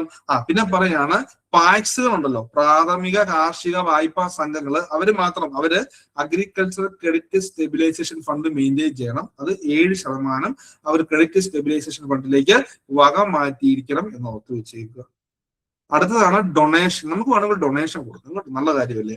ഡൊണേഷൻ കൊടുക്കാം. പക്ഷെ നമുക്കിഷ്ടമുള്ള കാര്യത്തിന് കൊടുക്കാൻ പറ്റത്തില്ല. നമ്മുടെ ചാരിറ്റബിൾ എൻഡോമെന്റ് ആക്ട് ഉണ്ട്, 1890 ചാരിറ്റബിൾ എൻഡോമെന്റ് ആക്ടിന്റെ സെക്ഷൻ 2 പറഞ്ഞിട്ടുള്ള കാര്യങ്ങൾക്ക് ചാരിറ്റബിൾ പർപ്പസിന് വേണ്ടി വേണമെങ്കിൽ നമുക്ക് ഡൊണേഷൻ കൊടുക്കാം. നമ്മുടെ നെറ്റ് പ്രോഫിറ്റിന്റെ 10% അധികരിക്കാത്തൊരു തുകയെ കൊടുക്കാൻ പറ്റുള്ളൂ. എല്ലാം കൂടെ എടുത്ത് കൊടുത്തേക്കില്ല. നെറ്റ് പ്രോഫിറ്റിന്റെ നോട്ട് എക്സീഡിംഗ് 10%, 10% അധികരിക്കാത്ത ഒരു തുക ചാരിറ്റബിൾ പർപ്പസിന് വേണ്ടി വക മാറ്റാം. അത് നമുക്ക് ഇഷ്ടമുള്ളതല്ല. ചാരിറ്റബിൾ എൻഡോമെന്റ് ആക്ട്, സെൻട്രൽ നിയമം, കേന്ദ്ര നിയമമോ, അതിന്റെ സെക്ഷൻ 2 പറഞ്ഞിട്ടുള്ള ചാരിറ്റബിൾ പർപ്പസിന് വേണ്ടി പറഞ്ഞിട്ടുള്ള കുറച്ച് ആക്ടിവിറ്റീസ് ഉണ്ട്, ആ കാര്യങ്ങൾക്ക് കൊടുക്കാം.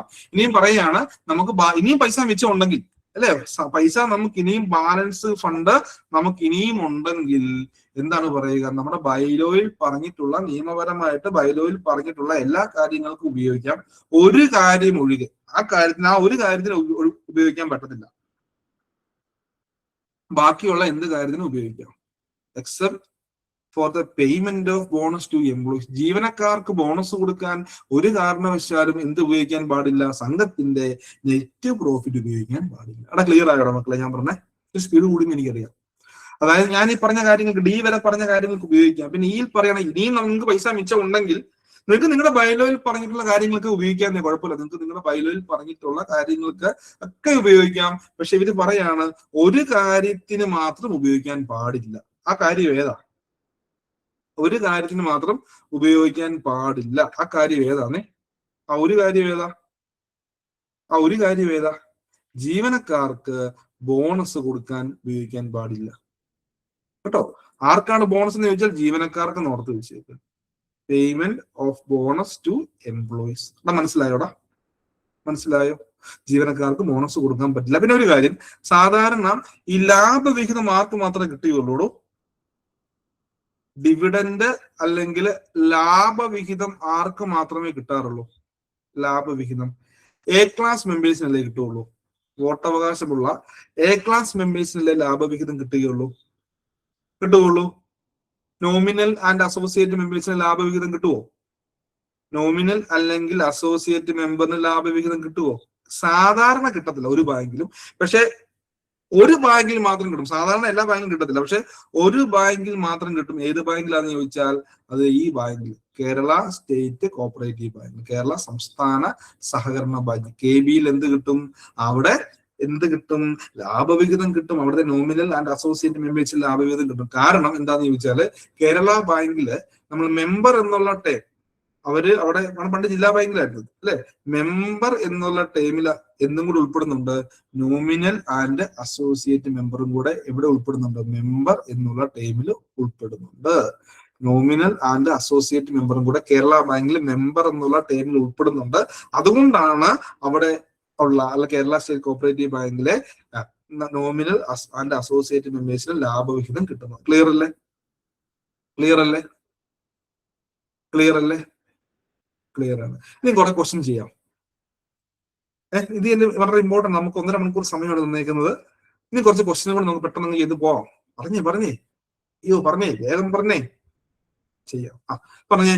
ഒരു സംഘം രജിസ്റ്റർ ചെയ്ത് കഴിഞ്ഞാൽ രജിസ്ട്രാർ ആ സംഘത്തിനെ ക്ലാസിഫൈ ചെയ്യുന്നു പഠിച്ചു. റൂള് 15 പ്രകാരമാണ് രജിസ്ട്രാർ കേരളത്തിലെ സഹകരണ സംഘങ്ങളെ ക്ലാസിഫൈ ചെയ്യുന്നത്. എത്ര ടൈപ്പായിട്ടാണ് രജിസ്ട്രാർ സഹകരണ സംഘങ്ങളെ ക്ലാസിഫൈ ചെയ്യുന്നത് റൂള് 15 പ്രകാരം? ഓപ്ഷൻ എയിൽ പറയുന്നു 12, ഓപ്ഷൻ ബിയിൽ പറയുന്നു 13, ഓപ്ഷൻ ഡിയിൽ പറയുന്നു 14, ഓപ്ഷൻ ഡിയിൽ പറയുന്നു എത്രയാണ്? 13 ടൈപ്പായിട്ട് തരംതിരിക്കും അല്ലെ? എന്തിന്റെ അടിസ്ഥാനത്തിലാണ് ഈ 13 തരംതിരിക്കുന്നത്? Principal object in the bylaw. എവിടുത്തെ പ്രിൻസിപ്പൽ ഒബ്ജക്ട്? ബൈലോയിലെ പ്രധാനപ്പെട്ട ലക്ഷ്യം, പ്രിൻസിപ്പൽ ഒബ്ജക്ട് എന്താണോ അതിന്റെ അടിസ്ഥാനത്തിലായിരിക്കും 13 തരംതിരിക്കുന്നത്. അടുത്ത question, which of the following is not a statutory reserve? Cooperative member relief fund statutory reserve ഞാൻ പഠിപ്പിച്ചു. പ്രൊഫഷണൽ എഡ്യൂക്കേഷൻ ഫണ്ട് സ്റ്റാറ്റ്യൂട്ടറിയാ. Cooperative education fund statutory. Agriculture credit stabilisation fund PACS മാത്രം മെയിൻറ്റെയിൻ ചെയ്താൽ മതി. അതുകൊണ്ട് നമുക്കൊരു സ്റ്റാറ്റ്യൂട്ടറി എന്നുള്ള ഗണത്തിൽ ഉപയോഗിക്കാൻ പറ്റില്ല കേട്ടോ. ഓക്കെ, കഴിഞ്ഞു. 3ാമത്തെ ക്വസ്റ്റ്യൻ ആണ്, ഇൻക്വയറി എത്ര നാൾ കൊണ്ട് കംപ്ലീറ്റ് ചെയ്യണം? സെക്ഷൻ 65 പ്രകാരം നടത്തുന്ന ഒരു പ്രോസസ്സാണ് ഇൻക്വയറി എന്ന് പറയുക അല്ലെ. ഇൻക്വയറി എത്ര നാൾ കൊണ്ട് കംപ്ലീറ്റ് ചെയ്യണം എന്ന് പറയുക? ഓപ്ഷൻ എയിൽ പറയുന്നു 9 മാസം, ഓപ്ഷൻ ബിയിൽ പറയുന്നു 6 മാസം, ഓപ്ഷൻ സിയിൽ പറയുന്നു 4 മാസമായിട്ട് ഇൻക്വയറി കംപ്ലീറ്റ് ചെയ്യണം. Next, monetary dispute shall be filed within a period of. ധനപരമായ തർക്കം നമ്മൾ സെക്ഷൻ 69 തർക്കങ്ങളെ കുറിച്ച് പഠിക്കാറുണ്ട്, ഡിസ്പ്യൂട്ടിനെ കുറിച്ച് പഠിക്കാറുണ്ട്. ഒരു മിനിറ്റ്, ശകലം വെള്ളം കുടിച്ചോട്ടെ.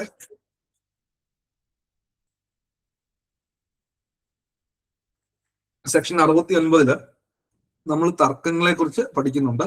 തർക്കങ്ങളെ നമുക്ക് 2ആയിട്ട് തരംതിരിക്കാം. മോണിറ്ററി ഡിസ്പ്യൂട്ട് എന്നും എങ്ങനെയൊക്കെയാ? മോണിറ്ററി ഡിസ്പ്യൂട്ട് എന്നും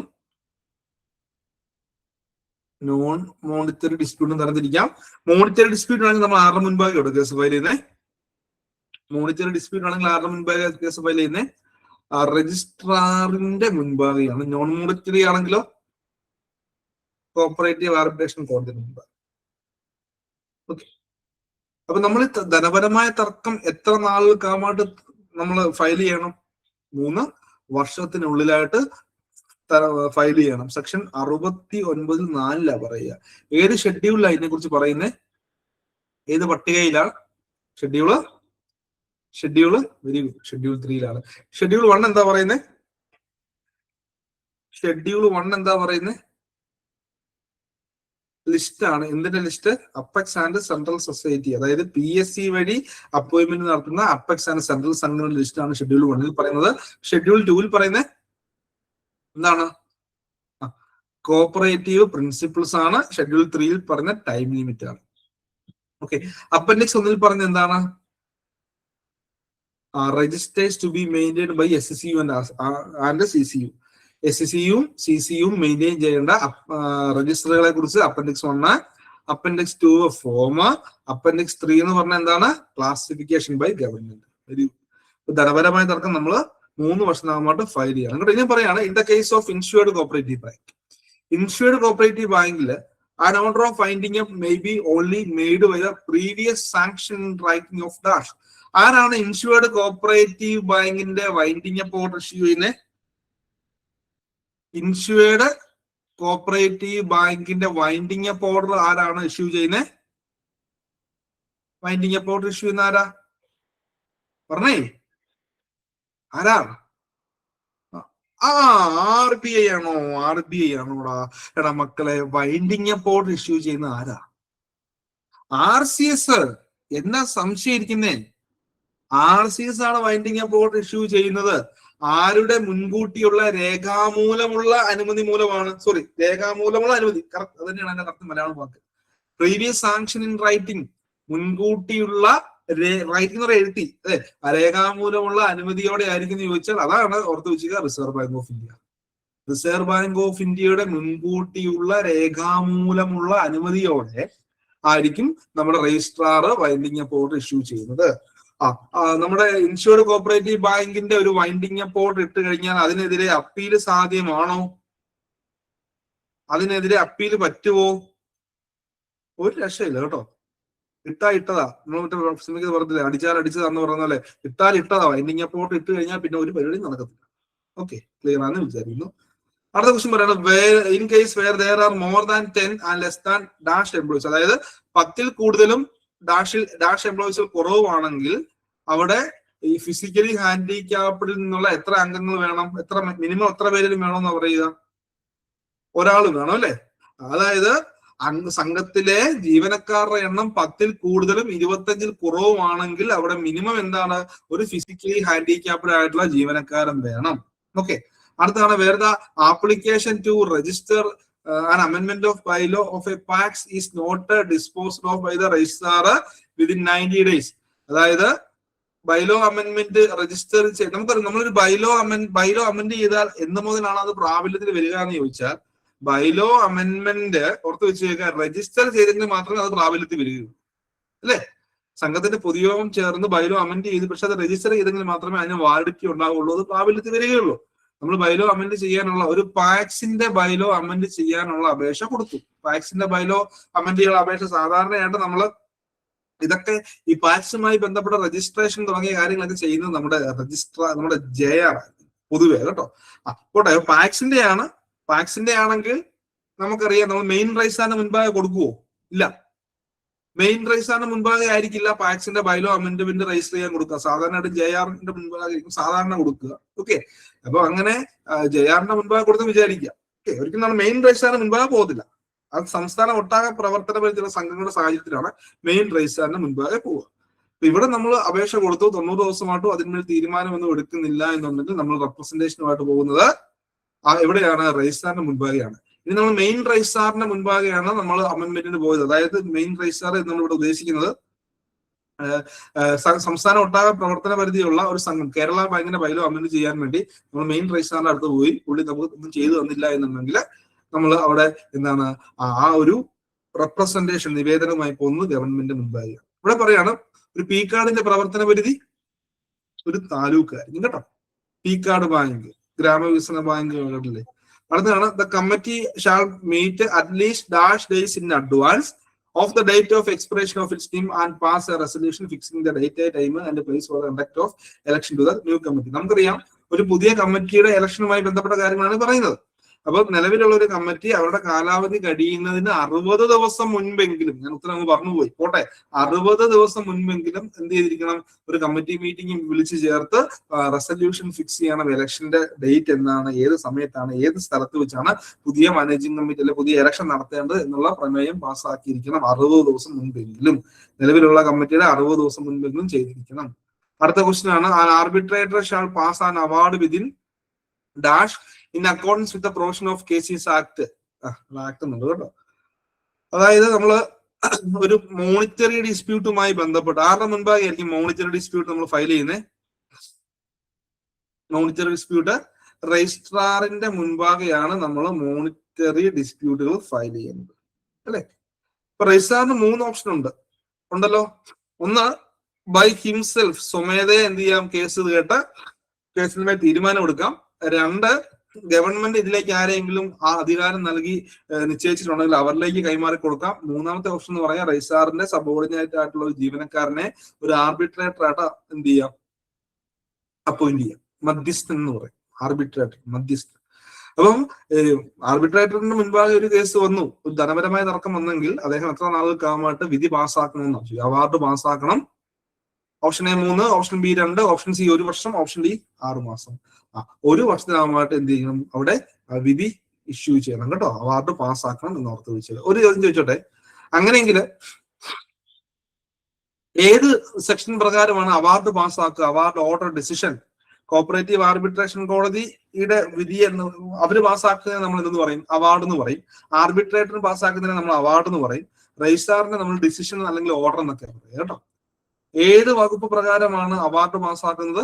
വെരി ഗുഡ്, സെക്ഷൻ 70 പ്രകാരം. ഇനി കോപ്പറേറ്റീവ് ആർബിട്രേഷൻ കോടതിന് മുൻപാകെ non monetary dispute cooperative arbitration കോടതിന് മുൻപാകെ നമ്മൾ സബ്മിറ്റ് ചെയ്തു. സെക്ഷൻ 69 പ്രകാരം ആർബിട്രേഷൻ കോടതി എത്ര നാളുകൾക്കായിട്ട് വിധി പാസ്സാക്കണം, വിധി പറയണം? ആർബിട്രേഷൻ കോടതിയാണെങ്കിലും 1 ഇയർ തന്നെ കേട്ടോ, എല്ലാം 1 ഇയർ ആണെന്ന് ഓർത്ത് വെച്ചിരിക്കുന്നത്. ഓക്കെ, ഇതിനെതിരെ എവിടെ അപ്പീലിന് പോവാം? സെക്ഷൻ 70 പ്രകാരമുള്ള വിധിക്കെതിരെ എവിടെ അപ്പീലിന് പോവാം? വെരി ഗുഡ് വിനിഷ, ട്രിബ്യൂണലിന് മുൻപാകെ അപ്പീൽ പോവാം. ട്രിബ്യൂണലുമായി ബന്ധപ്പെട്ട ട്രിബ്യൂണലിനെ അപ്പോയിന്റ് ചെയ്യുന്ന ആരാ? കോൺസ്റ്റിറ്റ്യൂട്ട് ചെയ്യുന്ന ആരാ? ട്രിബ്യൂണലിനെ കോൺസ്റ്റിറ്റ്യൂട്ട് ചെയ്യുന്ന ആരാ? ഗവൺമെന്റ്. Very good. ഏത് വകുപ്പ് പ്രകാരമാണ് ട്രിബ്യൂണലിനെ കോൺസ്റ്റിറ്റ്യൂട്ട് ചെയ്യുന്നത്? സെക്ഷൻ 81. ട്രിബ്യൂണലിൽ എത്ര അംഗങ്ങൾ ഉണ്ടായിരിക്കും? ഒറ്റ ഒരാളെ ഉള്ളൂ, സിംഗിൾ മെമ്പർ ആയിരിക്കും അല്ലെ. ട്രിബ്യൂണലിന്റെ യോഗ്യത എന്തായിരിക്കണം? ജില്ലാ ജഡ്ജി റാങ്കിൽ അല്ലെ ജില്ലാ ജഡ്ജി തസ്തികയിൽ പ്രവർത്തിക്കുന്നതോ അല്ലെങ്കിൽ പ്രവർത്തിച്ചതോ ആയ ആൾ. ദാറ്റ് മീൻസ് ജില്ലാ ജഡ്ജി, ഡിസ്ട്രിക്ട് ജഡ്ജ് റാങ്ക് ഉള്ള ആരായിരിക്കണം. ഓക്കെ, ട്രിബ്യൂണലിന് മുൻപാകെ അപ്പീൽ പോകുന്നത് ഏത് സെക്ഷൻ പ്രകാരമാണ്? പോരട്ടെ, ട്രിബ്യൂണലിന്റെ മുൻപാകെ അപ്പീലിന് പോകുന്ന ഏത് സെക്ഷൻ പ്രകാരമാണ്? സെക്ഷൻ 82 പ്രകാരമാണ് അല്ലെ. സെക്ഷൻ 70 പ്രകാരം ഒരു വിധി വന്ന് എത്ര നാളുകൾക്കായിട്ട് ട്രിബ്യൂണലിന്റെ മുൻപാകെ അപ്പീൽ പോകണം? 60 ദിവസമായിട്ട് അപ്പീൽ പോയാൽ മതി. ഇങ്ങനെ ഒരു അപ്പീൽ ട്രിബ്യൂണലിന്റെ മുൻപാകെ വന്നു കഴിഞ്ഞാൽ ആ ഒരു അപ്പീൽ വന്ന് എത്ര നാളുകൾക്കായിട്ട് ട്രിബ്യൂണൽ ഉത്തരവ് പാസ്സാക്കണം? 6 മാസം. Very good. ഉത്തരവ് പാസ്സാക്കി അന്ന് മുതൽ 15 ദിവസമായിട്ട് ഉത്തരവിന്റെ പകർപ്പ് ഇരു പാർട്ടികൾക്ക് നൽകണം. Very good. എല്ലാവർക്കും അറിയാം. ഒരു ചോദ്യം ഉറപ്പിക്കാം. Very good. അച്ചടക്ക നടപടിക്കെതിരെ എവിടെയാണ് an appeal against disciplinary action taken against the employees of a cooperative society? ഒരു സഹകരണ സംഘത്തിലെ ജീവനക്കാരനെതിരെ ചട്ടം 198 പ്രകാരം അച്ചടക്ക നടപടി സ്വീകരിച്ചു. അങ്ങനെ അച്ചടക്ക നടപടി സ്വീകരിച്ചെങ്കിൽ അതിനെതിരെ അപ്പീൽ പോകാൻ ഒരു സമയപരിധി പറയുന്നുണ്ട്. എത്ര നാളുകൾക്കായിട്ട് അപ്പീലിന് പോകാം? 15 ദിവസം, 1 മാസം, 60 ദിവസം, 3 മാസം. 3 മാസമായിട്ട് അപ്പീൽ പോകാം. ഡിസിപ്ലിനറി ആക്ഷനെ കുറിച്ച് അറിയാവോ? ചട്ടം 198 ഡിസിപ്ലിനറി ആക്ഷനെ കുറിച്ച് നന്നായിട്ട് അറിയാവോ? അറിയത്തില്ലെങ്കിൽ അറിയത്തില്ല, അറിയാമെങ്കിൽ അറിയാവോ? പറഞ്ഞേ. അറിയത്തില്ല. 8 തരം ഡിസിപ്ലിനറി ആക്ഷൻ ഉണ്ട്. Censure, fine, withholding of increment, withholding of promotion, recovery from pay വരുന്നുണ്ട്. അങ്ങനെ ശരി 8ഓളം വരുന്നുണ്ട്. ഒരു കാര്യം ചെയ്യാം, ഞാൻ അതിന്റെ ഒരു വീഡിയോ എടുത്ത് നമ്മുടെ ചാനൽ iPlusന്റെ ചാനലിൽ അപ്ലോഡ് ചെയ്തേക്കാം. കാണുമോ? ഇച്ചിരി ലോങ് ആയിരിക്കും ആ വീഡിയോ, ഇച്ചിരി ലോങ് ആയിരിക്കും, ഇച്ചിരി ലോങ് ആയിരിക്കും. പിന്നെ അത്ര ഇഷ്ടമുള്ള മേഖലയായിരിക്കില്ല. ഇച്ചിരി കേൾക്കുമ്പോൾ തന്നെ നമുക്ക് അത്ര താല്പര്യം വരും. ഞാൻ പക്ഷെ ഒരു സ്റ്റോറി പോലെ ഒരു കഥയായിട്ട് ഞാൻ ചാനലിലേക്ക് 2 ദിവസം കഴിയുമ്പോൾ എടുത്ത് റെക്കോർഡ് ചെയ്യും. നമ്മുടെ ചാനൽ നിങ്ങൾ ഫോളോ ചെയ്യുക. ഇട്ടേക്കും. വളരെ വിശദമായിട്ട് തന്നെ ഇട്ടേക്കും കേട്ടോ. ഏകദേശം ഒരു 1 hour വരും അതിന്റെ ക്ലാസ്. മിനിമം ഒരു 10-40 മിനിറ്റ് എങ്കിലും വരും അതിന്റെ ക്ലാസ്. കുഴപ്പമില്ലല്ലോ. ചാനലിൽ വീഡിയോ ഇട്ടേക്കാം കേട്ടോ. ചട്ടവുമായി ബന്ധപ്പെട്ട വീഡിയോ ഇട്ടേക്കാം. അപ്പൊ നിങ്ങൾ കണ്ടേക്കണം കേട്ടോ. ഓക്കെ, ഒത്തിരി പഠിക്കാനുള്ളതുകൊണ്ടാണ്. ശരി, നമ്മൾ പറഞ്ഞു സംഘം രജിസ്റ്റർ ചെയ്യാൻ അപേക്ഷ കൊടുക്കുന്നത് എങ്ങനെയൊക്കെയാണ്? ഓൺലൈനായിട്ട് കൊടുക്കാൻ പറ്റുമോ? സംഘം രജിസ്റ്റർ ചെയ്യാനുള്ള അപേക്ഷ സെക്ഷൻ 6 പ്രകാരം ഓൺലൈനായിട്ട് കൊടുക്കാൻ പറ്റുമോ? കൊടുക്കാൻ പറ്റും. രജിസ്റ്റേർഡ് പോസ്റ്റ് കൊടുക്കാൻ പറ്റുമോ? അതും പറ്റും. Delivered to office in person നേരിട്ട് കൊണ്ട് കൊടുക്കാൻ പറ്റുമോ? അതും പറ്റും. എനി ഓഫ് ദിസ്, ഈ രീതിയിൽ എങ്ങനെ വേണമെങ്കിലും കൊടുക്കാം കേട്ടോ. ഓക്കെ, PYക്ക്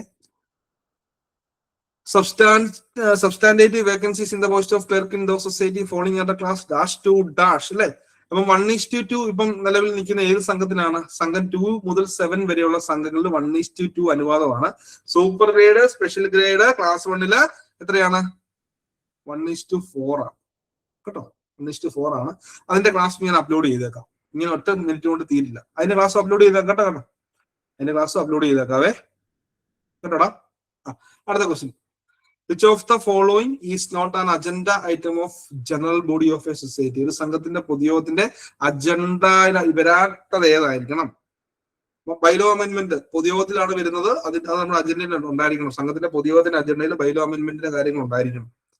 പിന്നെ review of operation loss and programme to reduce it. നമ്മൾക്ക് നഷ്ടമുണ്ടെങ്കിൽ, നഷ്ടമാണെങ്കിൽ അത് റിവ്യൂ ചെയ്യുകയും അത് കുറയ്ക്കാൻ ആവശ്യമായിട്ടുള്ള പ്രോഗ്രാംസുകൾ ഉണ്ടെങ്കിൽ അതിനെക്കുറിച്ച് പറയുകയും ചെയ്യണം. Approval of the budget approval ഉണ്ടെങ്കിൽ അത് ചെയ്യണം. പക്ഷെ no confidence motion against president വരില്ല കേട്ടോ. അതും വളരെ പ്രധാനപ്പെട്ടതാണ്. അതും അതിന്റെ വീഡിയോ എടുത്തിട്ട് നോ കോൺഫിഡൻസ് മോഷൻ പ്രസിഡന്റ് അവിശ്വാസ പ്രമേയം പാസ്സാക്കുന്നത് ഇച്ചിരി പഠിക്കാനുള്ള അത് ഇട്ടേക്കാം. അടുത്താണ് state cooperative election commission section 28B പ്രകാരം അല്ലെ. State cooperative election commission section 28B പ്രകാരം. ഓക്കെ, സ്റ്റേറ്റ് കോപ്പറേറ്റീവ് ഇലക്ഷൻ കമ്മീഷനെ കോൺസ്റ്റിറ്റ്യൂട്ട് ചെയ്യുന്ന ആരാ? വേഗം പറഞ്ഞു, സമയം ഇപ്പൊ തീരാറായി. സ്റ്റേറ്റ് കോപ്പറേറ്റീവ് ഇലക്ഷൻ കമ്മീഷനെ കോൺസ്റ്റിറ്റ്യൂട്ട് ചെയ്യുന്ന ആരാ? ഗവൺമെന്റ്. സ്റ്റേറ്റ് കോപ്പറേറ്റീവ് ഇലക്ഷൻ കമ്മീഷനിൽ എത്ര അംഗങ്ങളുണ്ട്? 3 എന്ന് പറഞ്ഞാൽ ഞാൻ ആ ചെവിക്ക് ഞാൻ പിടിക്കും. 3 എന്നാണോ പഠിപ്പിക്കുന്നത്? അങ്ങനെയാണോ? അതാരാ പഠിപ്പിച്ചേ? 3 എന്നാണോ? 3 അധികരിക്കാത്തതെന്നാണോ? 3 എന്നാണോ? 3 അധികരിക്കാൻ പാടില്ലെന്നാണോ? Consist of not more than 3 എന്നല്ലേ? ആണോ? ആണ്. നോട്ട് മോർ ദാൻ 3 എന്നാണ്. അതിൽ ഒരാൾ ആരായിരിക്കും? ചീഫ് ഇലക്ഷൻ കമ്മീഷണർ ആണ്. ചീഫ് ഇലക്ഷൻ കമ്മീഷണർ ആണ്. ചീഫ് ഇലക്ഷൻ കമ്മീഷന്റെ യോഗ്യത not below the rank of special secretary to government law department. Special secretary എന്ന് പറയരുത് പ്ലീസ്. നോട്ട് ഞാൻ പറയുന്ന പോലെ തന്നെ പഠിക്കണം. Not below the rank of special secretary to government law department. ഒരാൾ ചീഫ് ഇലക്ഷൻ കമ്മീഷണറും ബാക്കിയുള്ളവർ കമ്മീഷണേഴ്സും ആണ്. ബാക്കിയുള്ളവരുടെ യോഗ്യത not below the rank of additional registrar of cooperative society ആണ്. പഠിപ്പിച്ചതാ. ഇപ്പൊ സ്റ്റേറ്റ് കോപ്പറേറ്റീവ് ഇലക്ഷൻ കമ്മീഷൻ എങ്ങോട്ടൊക്കെ ഇലക്ഷൻ നടത്തും? മാനേജിംഗ് കമ്മിറ്റിയുടെ തെരഞ്ഞെടുപ്പിൽ state cooperative election commission election നടത്തുവോ? മാനേജിംഗ് കമ്മിറ്റിയുടെ തെരഞ്ഞെടുപ്പില് സ്റ്റേറ്റ് കോപ്പറേറ്റീവ് ഇലക്ഷൻ കമ്മീഷൻ നടത്തും അല്ലെ. ബോർഡ് ഓഫ് ഡയറക്ടേഴ്സിനെ തെരഞ്ഞെടുക്കാൻ ഇലക്ഷൻ നടത്തും. പ്രസിഡന്റിനെ തെരഞ്ഞെടുക്കാൻ ഇലക്ഷൻ നടത്തും. വൈസ് പ്രസിഡന്റിനെ തെരഞ്ഞെടുക്കാൻ ഇലക്ഷൻ നടത്തും. എന്നാൽ SCUവിനെ CCUവിനെ തെരഞ്ഞെടുക്കാൻ ഇലക്ഷൻ നടത്തും അല്ലെ. എന്താ പറയുന്നുണ്ട്. പക്ഷേ സബ് കമ്മിറ്റിയുമായി ബന്ധപ്പെട്ട ഒരു പരിപാടിയും ഇലക്ഷൻ കമ്മീഷൻ ചെയ്യില്ല. ഇലക്ഷൻ കമ്മീഷന്റെ കാലാവധി 62 വയസ്സ് അല്ലെങ്കിൽ 5 വർഷം അല്ലെ. 5 ഇയർ ഒന്നെങ്കിൽ 5 വർഷമോ അല്ലെങ്കിൽ 62 വയസ്സോ അതിൽ ഏതാണോ ആദ്യം അതുവരെ ആയിരിക്കും. അതോടെ ഞങ്ങൾ പറഞ്ഞു പോവാണ്. സബ് കമ്മിറ്റി തിരഞ്ഞെടുക്കുന്ന കാര്യമൊന്നും ചെയ്യാറില്ല. ഇലക്ഷൻ കമ്മീഷൻ ചെയ്യാറില്ല കേട്ടോ. സാധാരണ കമ്മിറ്റി തന്നെ ആയിരിക്കും ഒരു സബ് കമ്മിറ്റി. ഇപ്പൊ ഡിസിപ്ലിനറി സബ് കമ്മിറ്റി അങ്ങനെയൊക്കെ ഉണ്ട്. അതിലേക്ക് നമുക്ക് പോകാം. അത് ഇലക്ഷൻ കമ്മീഷൻ അല്ല. അടുത്തത് അപ്പെക്സ് സൊസൈറ്റിയിലെ ബോർഡ് മെമ്പേഴ്സിന്റെ എണ്ണം എത്രയും കൂടാൻ പാടില്ല? പ്രൈമറി ആണെങ്കിലോ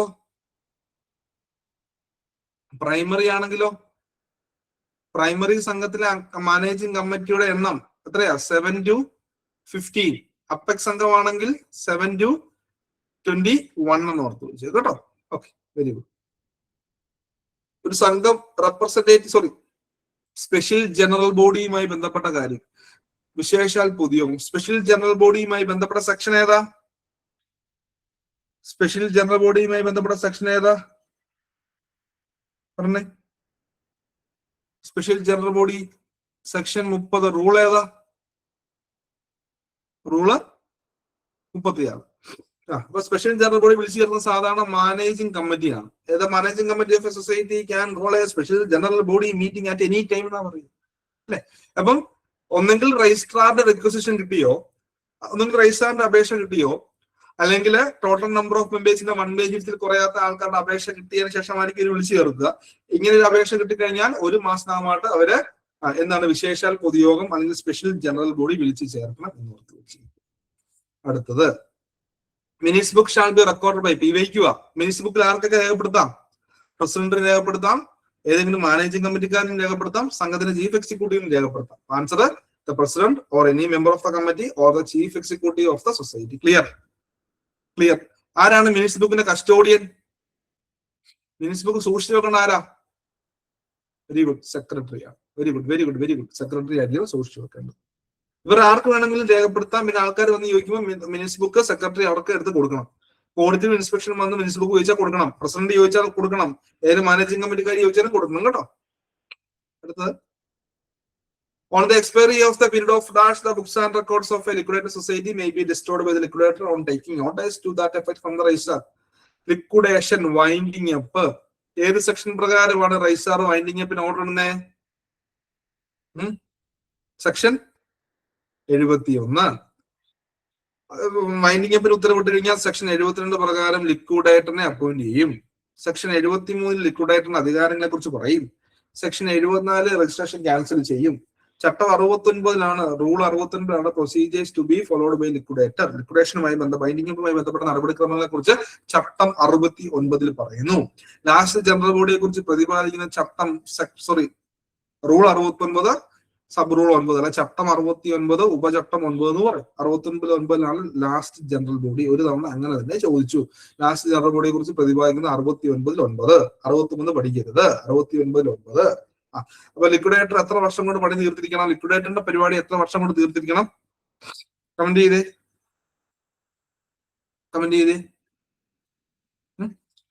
2 കൊല്ലം കൊണ്ട് ലിക്വിഡേറ്ററിന്റെ പണി തീർക്കണം. 2 ഇയർ.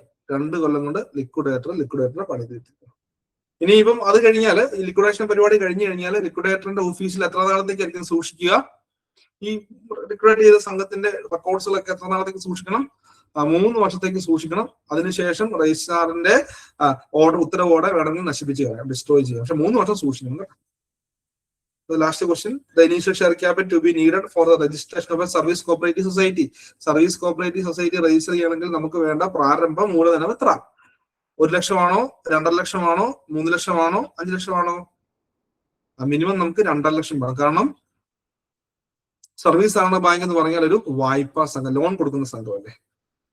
ഓക്കെ, ക്രെഡിറ്റ് സൊസൈറ്റി എന്ന് ഓർത്ത്. ഓക്കെ, അപ്പം വളരെ നല്ലൊരു സെഷൻ ആയിരുന്നു. എനിക്ക് വളരെ എൻജോയ് ചെയ്തൊരു സെക്ഷനാണ്. മറ്റൊന്നുമില്ല, നിങ്ങൾ നന്നായിട്ട് റെസ്പോണ്ട് ചെയ്തു. എങ്ങനെ ഉണ്ടായിരുന്നു? നിങ്ങൾക്കും ഏകദേശമൊക്കെ കുറച്ച് പോയിന്റ്സ് ഒക്കെ കിട്ടിയോ? 1.5 മണിക്കൂർ കൊണ്ട് പരിമിതികളുണ്ട് എങ്കിലും ഞാനൊരു 20 ക്വസ്റ്റ്യനും അതുമായി ബന്ധപ്പെട്ട കാര്യങ്ങളും കുറെ ടോപ്പിക്സുകളും പറഞ്ഞു. ഏകദേശം നിങ്ങൾക്ക് മനസ്സിലായോളൂ. ഫ്രാങ്കായിട്ട് പറഞ്ഞോളൂ, കുഴപ്പമൊന്നുമില്ല. ഓക്കെ, മനസ്സിലായി എന്ന് വിചാരിക്കുന്നു. അപ്പൊ ഞാൻ പറഞ്ഞ കാര്യങ്ങൾ ക്ലാസ് എടുത്ത് നമ്മുടെ ചാനലിൽ അപ്ലോഡ് ചെയ്യും കേട്ടോ. കാണണം കേട്ടോ. നിങ്ങൾക്ക് അതൊരിക്കലും ഒരു നഷ്ടമാവില്ല, ബെനിഫിറ്റ് ആയിരിക്കും. കാരണം പൊതുവെ ആരും അങ്ങനെ എടുക്കാത്തൊരു, മീൻസ് ആരും പഠിക്കാത്തതും പൊതുവെ എല്ലാവരും സ്കിപ്പ് അടിക്കുന്നതുമായിട്ടുള്ള. പിന്നെ ഇതിപ്പോ തന്നേക്കാം, ഇതിപ്പോ ഞാൻ നിങ്ങളുടെ ഇവിടെ കൊടുത്തേക്കാം, നമ്മുടെ മേഡത്തിനെ കൊടുത്തേക്കാം നോട്ട് കേട്ടോ. അപ്പൊ എല്ലാവരും നന്നായിട്ട് പഠിക്കണം. ഭാവിയിൽ നമുക്ക് ഇങ്ങനെയൊക്കെയുള്ള സെഷൻസിൽ പരിചയപ്പെടാം. ഓക്കെ, ഞാൻ എന്റെ പേര് പറഞ്ഞായിരുന്നു ഇല്ല അല്ലെ? എന്റെ പേര് വിഷ്ണു എന്നാണ് കേട്ടോ. സാധാരണ ആദ്യം അത് പേരാണ് പറയേണ്ടത്. പേര് വിഷ്ണു പുഷ്പരാജ് എന്നാണ്. ഞാൻ കോട്ടയം ജില്ലയിലാണ് താമസിക്കുക, കോട്ടയംകാരനാണ്. ഓക്കെ, എല്ലാവർക്കും ഓൾ ദി ബെസ്റ്റ്. എല്ലാവരും നന്നായിട്ട് പഠിക്കുക. നമ്മളെ പഠനം എന്ന് പറഞ്ഞാൽ നിങ്ങൾ ആലോചിക്കുക, ഒരു 5-6 മാസം കേട്ടോ, 2 മിനിറ്റോടെ എന്നിട്ട് പോവാം. ഒരു 6 മാസം നമ്മൾ കഷ്ടപ്പെട്ട് പഠിച്ചാലുണ്ടല്ലോ, പിന്നെ ആജീവനാന്തകാലം നമ്മൾ സേഫ് സോണില്ല. അത് മാത്രം ചിന്തിച്ച് വെറും 6 മാസം ഒന്ന് പഠിക്കണേ. എല്ലാവരും നന്നായിട്ടിരുന്ന് പഠിച്ചേ, നല്ല സെറ്റായിട്ട് അങ്ങ് പഠിക്കുക. ഒരു 6 മാസം കഴിഞ്ഞ് നമ്മൾ ശരിക്കും പഠിച്ചു കഴിഞ്ഞാൽ ഞാൻ പറഞ്ഞു, നമുക്ക് ഇതിനൊരു സ്റ്റഡി പ്ലാൻ വെച്ചുകൊണ്ട് പഠിക്കാൻ. അതും കൂടെ നിങ്ങളോടൊന്ന് പറഞ്ഞു. ഒരു സ്റ്റഡി പ്ലാൻ, നമുക്ക് ഒരു സ്റ്റഡിക്ക് നമ്മുടെ പഠനം ഒരു പ്ലാൻ ചെയ്ത രീതിയിൽ തന്നെ പോകണം. അപ്പൊ നമ്മൾ പ്രോപ്പറായിട്ട് നമ്മുടെ കംപ്ലീറ്റ് സിലബസിനെ എന്ത് ചെയ്തിരിക്കും, നമുക്ക് കംപ്ലീറ്റ് സിലബസ് നമുക്ക് വന്നിട്ടുണ്ട്. അപ്പൊ ആ സിലബസിനെ നമ്മൾ ഇങ്ങനെ ഡിവൈഡ് ചെയ്ത് ഓരോ ദിവസം കുറച്ച് പഠിച്ച് അല്ലെ, അത് പഠിക്കണം. പിന്നെ നന്നായിട്ട് റിവിഷൻ ചെയ്യണം. അങ്ങനെയൊക്കെയാണ് റിവിഷൻ ചെയ്യണം. കുറെ ക്വസ്റ്റ്യൻസുകൾ ചെയ്ത് പഠിക്കണം. കുറെ മോഡൽ എക്സാംസുകൾ, പ്രീവിയസ് ഇയർ ക്വസ്റ്റ്യൻസ് ഒക്കെ നമ്മൾ റെഫർ ചെയ്യണം. അതൊക്കെ വർക്ക്ഔട്ട് ചെയ്യണം. അപ്പൊ അങ്ങനെ വേണം നമ്മൾ വിജയിക്കാൻ. അല്ല ഒറ്റയടിക്ക് ഒരു ദിവസം കൊണ്ടോ അല്ലെങ്കിൽ 1 മാസം കൊണ്ടോ പറ്റുന്ന പരിപാടി അല്ലേ ഇത്. നമുക്ക് ഞാൻ എപ്പോഴും പറയും, ഇത് പഠിച്ച് തീർത്ത് ഇത് റിവൈസ് ചെയ്ത് പരീക്ഷകളൊക്കെ എഴുതി അല്ലെ. അത് മോഡൽ എക്സാംസുകൾ, നമ്മുടെ CSV മെയിൻ എക്സാം എന്നല്ല ഞാൻ പറഞ്ഞു. നമ്മൾ എന്നും മോഡൽ എക്സാംസുകളൊക്കെ എഴുതി ഒക്കെയാണ് നമ്മുടെ കൈയൊക്കെ വഴങ്ങണം നന്നായിട്ട്. അങ്ങനെ സെറ്റ് ആയിട്ട് വേണം. അടുത്ത എക്സാമിന് ഡേറ്റ് ഒന്ന് മാറ്റം വന്നിട്ടുണ്ടല്ലോ. പുതിയ ഡേറ്റ് വന്നിട്ടില്ലല്ലോ. ഡേറ്റ് ചേഞ്ച് ചെയ്യാൻ ഡേറ്റ് വരട്ടെ. നമ്മുടെ ചാനലിൽ എല്ലാ കാര്യങ്ങളും അപ്ലോഡ് ചെയ്യുന്നുണ്ട് കേട്ടോ. നമ്മുടെ ചാനലിൽ എല്ലാ കാര്യങ്ങളും നമ്മൾ അപ്ലോഡ് ചെയ്യുന്നുണ്ട്. നിങ്ങൾ നമ്മുടെ ചാനൽ എപ്പോഴും ഫോളോ ചെയ്ത് വെക്കുക. എപ്പോഴും നിങ്ങൾ ചാനൽ കയറി പരിശോധിക്കുക. എപ്പോഴും നമ്മൾ അപ്ഡേറ്റ്, ചെറിയൊരു കാര്യമാണെങ്കിൽ പോലും അവിടെ അപ്ഡേഷൻസ് നമ്മൾ ചെയ്യാറുണ്ട്. മീൻസ് എന്താ പറയാ, ഈ ഇല്ല വന്നില്ല. വരുമ്പോൾ നമ്മളിവിടെ അപ്ഡേറ്റ് ചെയ്യും കേട്ടോ. നിങ്ങൾ ധൈര്യമായിട്ടിരിക്കൂ. ഒരു മൈന്യൂട്ട് കാര്യമാണെങ്കിൽ പോലും നമ്മൾ ഇവിടെ അപ്ഡേറ്റ് ചെയ്തിരിക്കും. ഓക്കെ, എല്ലാവർക്കും ഓൾ ദി ബെസ്റ്റ്. നമുക്ക് ഭാവിയിൽ ഇനിയും കാണാം. നമ്മുടെ ചാനലിൽ കൂടെ വീണ്ടും ഞാൻ വരുന്നതായിരിക്കും. നമ്മുടെ ചാനലിൽ എപ്പോഴും റെക്കോർഡ് ക്ലാസ്സസ് വരുന്നതായിരിക്കും. ഓക്കെ, നമ്മുടെ കോഴ്സിന്റെ കാര്യങ്ങൾ പറയാൻ വേണ്ടിയാണ്.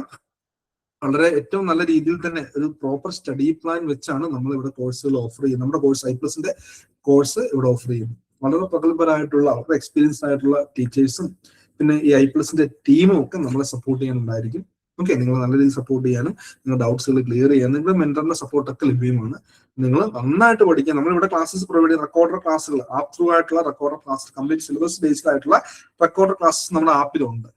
അതോടൊപ്പം തന്നെ നമ്മൾ ലൈവ് സെഷൻസ് നിങ്ങൾക്ക് പ്രൊവൈഡ് ചെയ്യും, മോഡൽ എക്സാംസുകൾ പ്രൊവൈഡ് ചെയ്യും. അപ്പൊ അങ്ങനെ ഒരു സിസ്റ്റമാറ്റിക് ആയിട്ടാണ് നമ്മൾ നിങ്ങളെ വിജയത്തിലേക്ക് എത്തിക്കുക. അപ്പൊ നമ്മുടെ കോഴ്സുമായി ബന്ധപ്പെട്ട കാര്യങ്ങൾ നമ്മുടെ മെന്റേഴ്സുമായിട്ട് ചർച്ച ചെയ്യുക. ഓക്കെ, ശരി. അങ്ങനെയെങ്കിൽ നമുക്ക് വീണ്ടും കാണാം. എല്ലാവർക്കും all the best. Thank you all.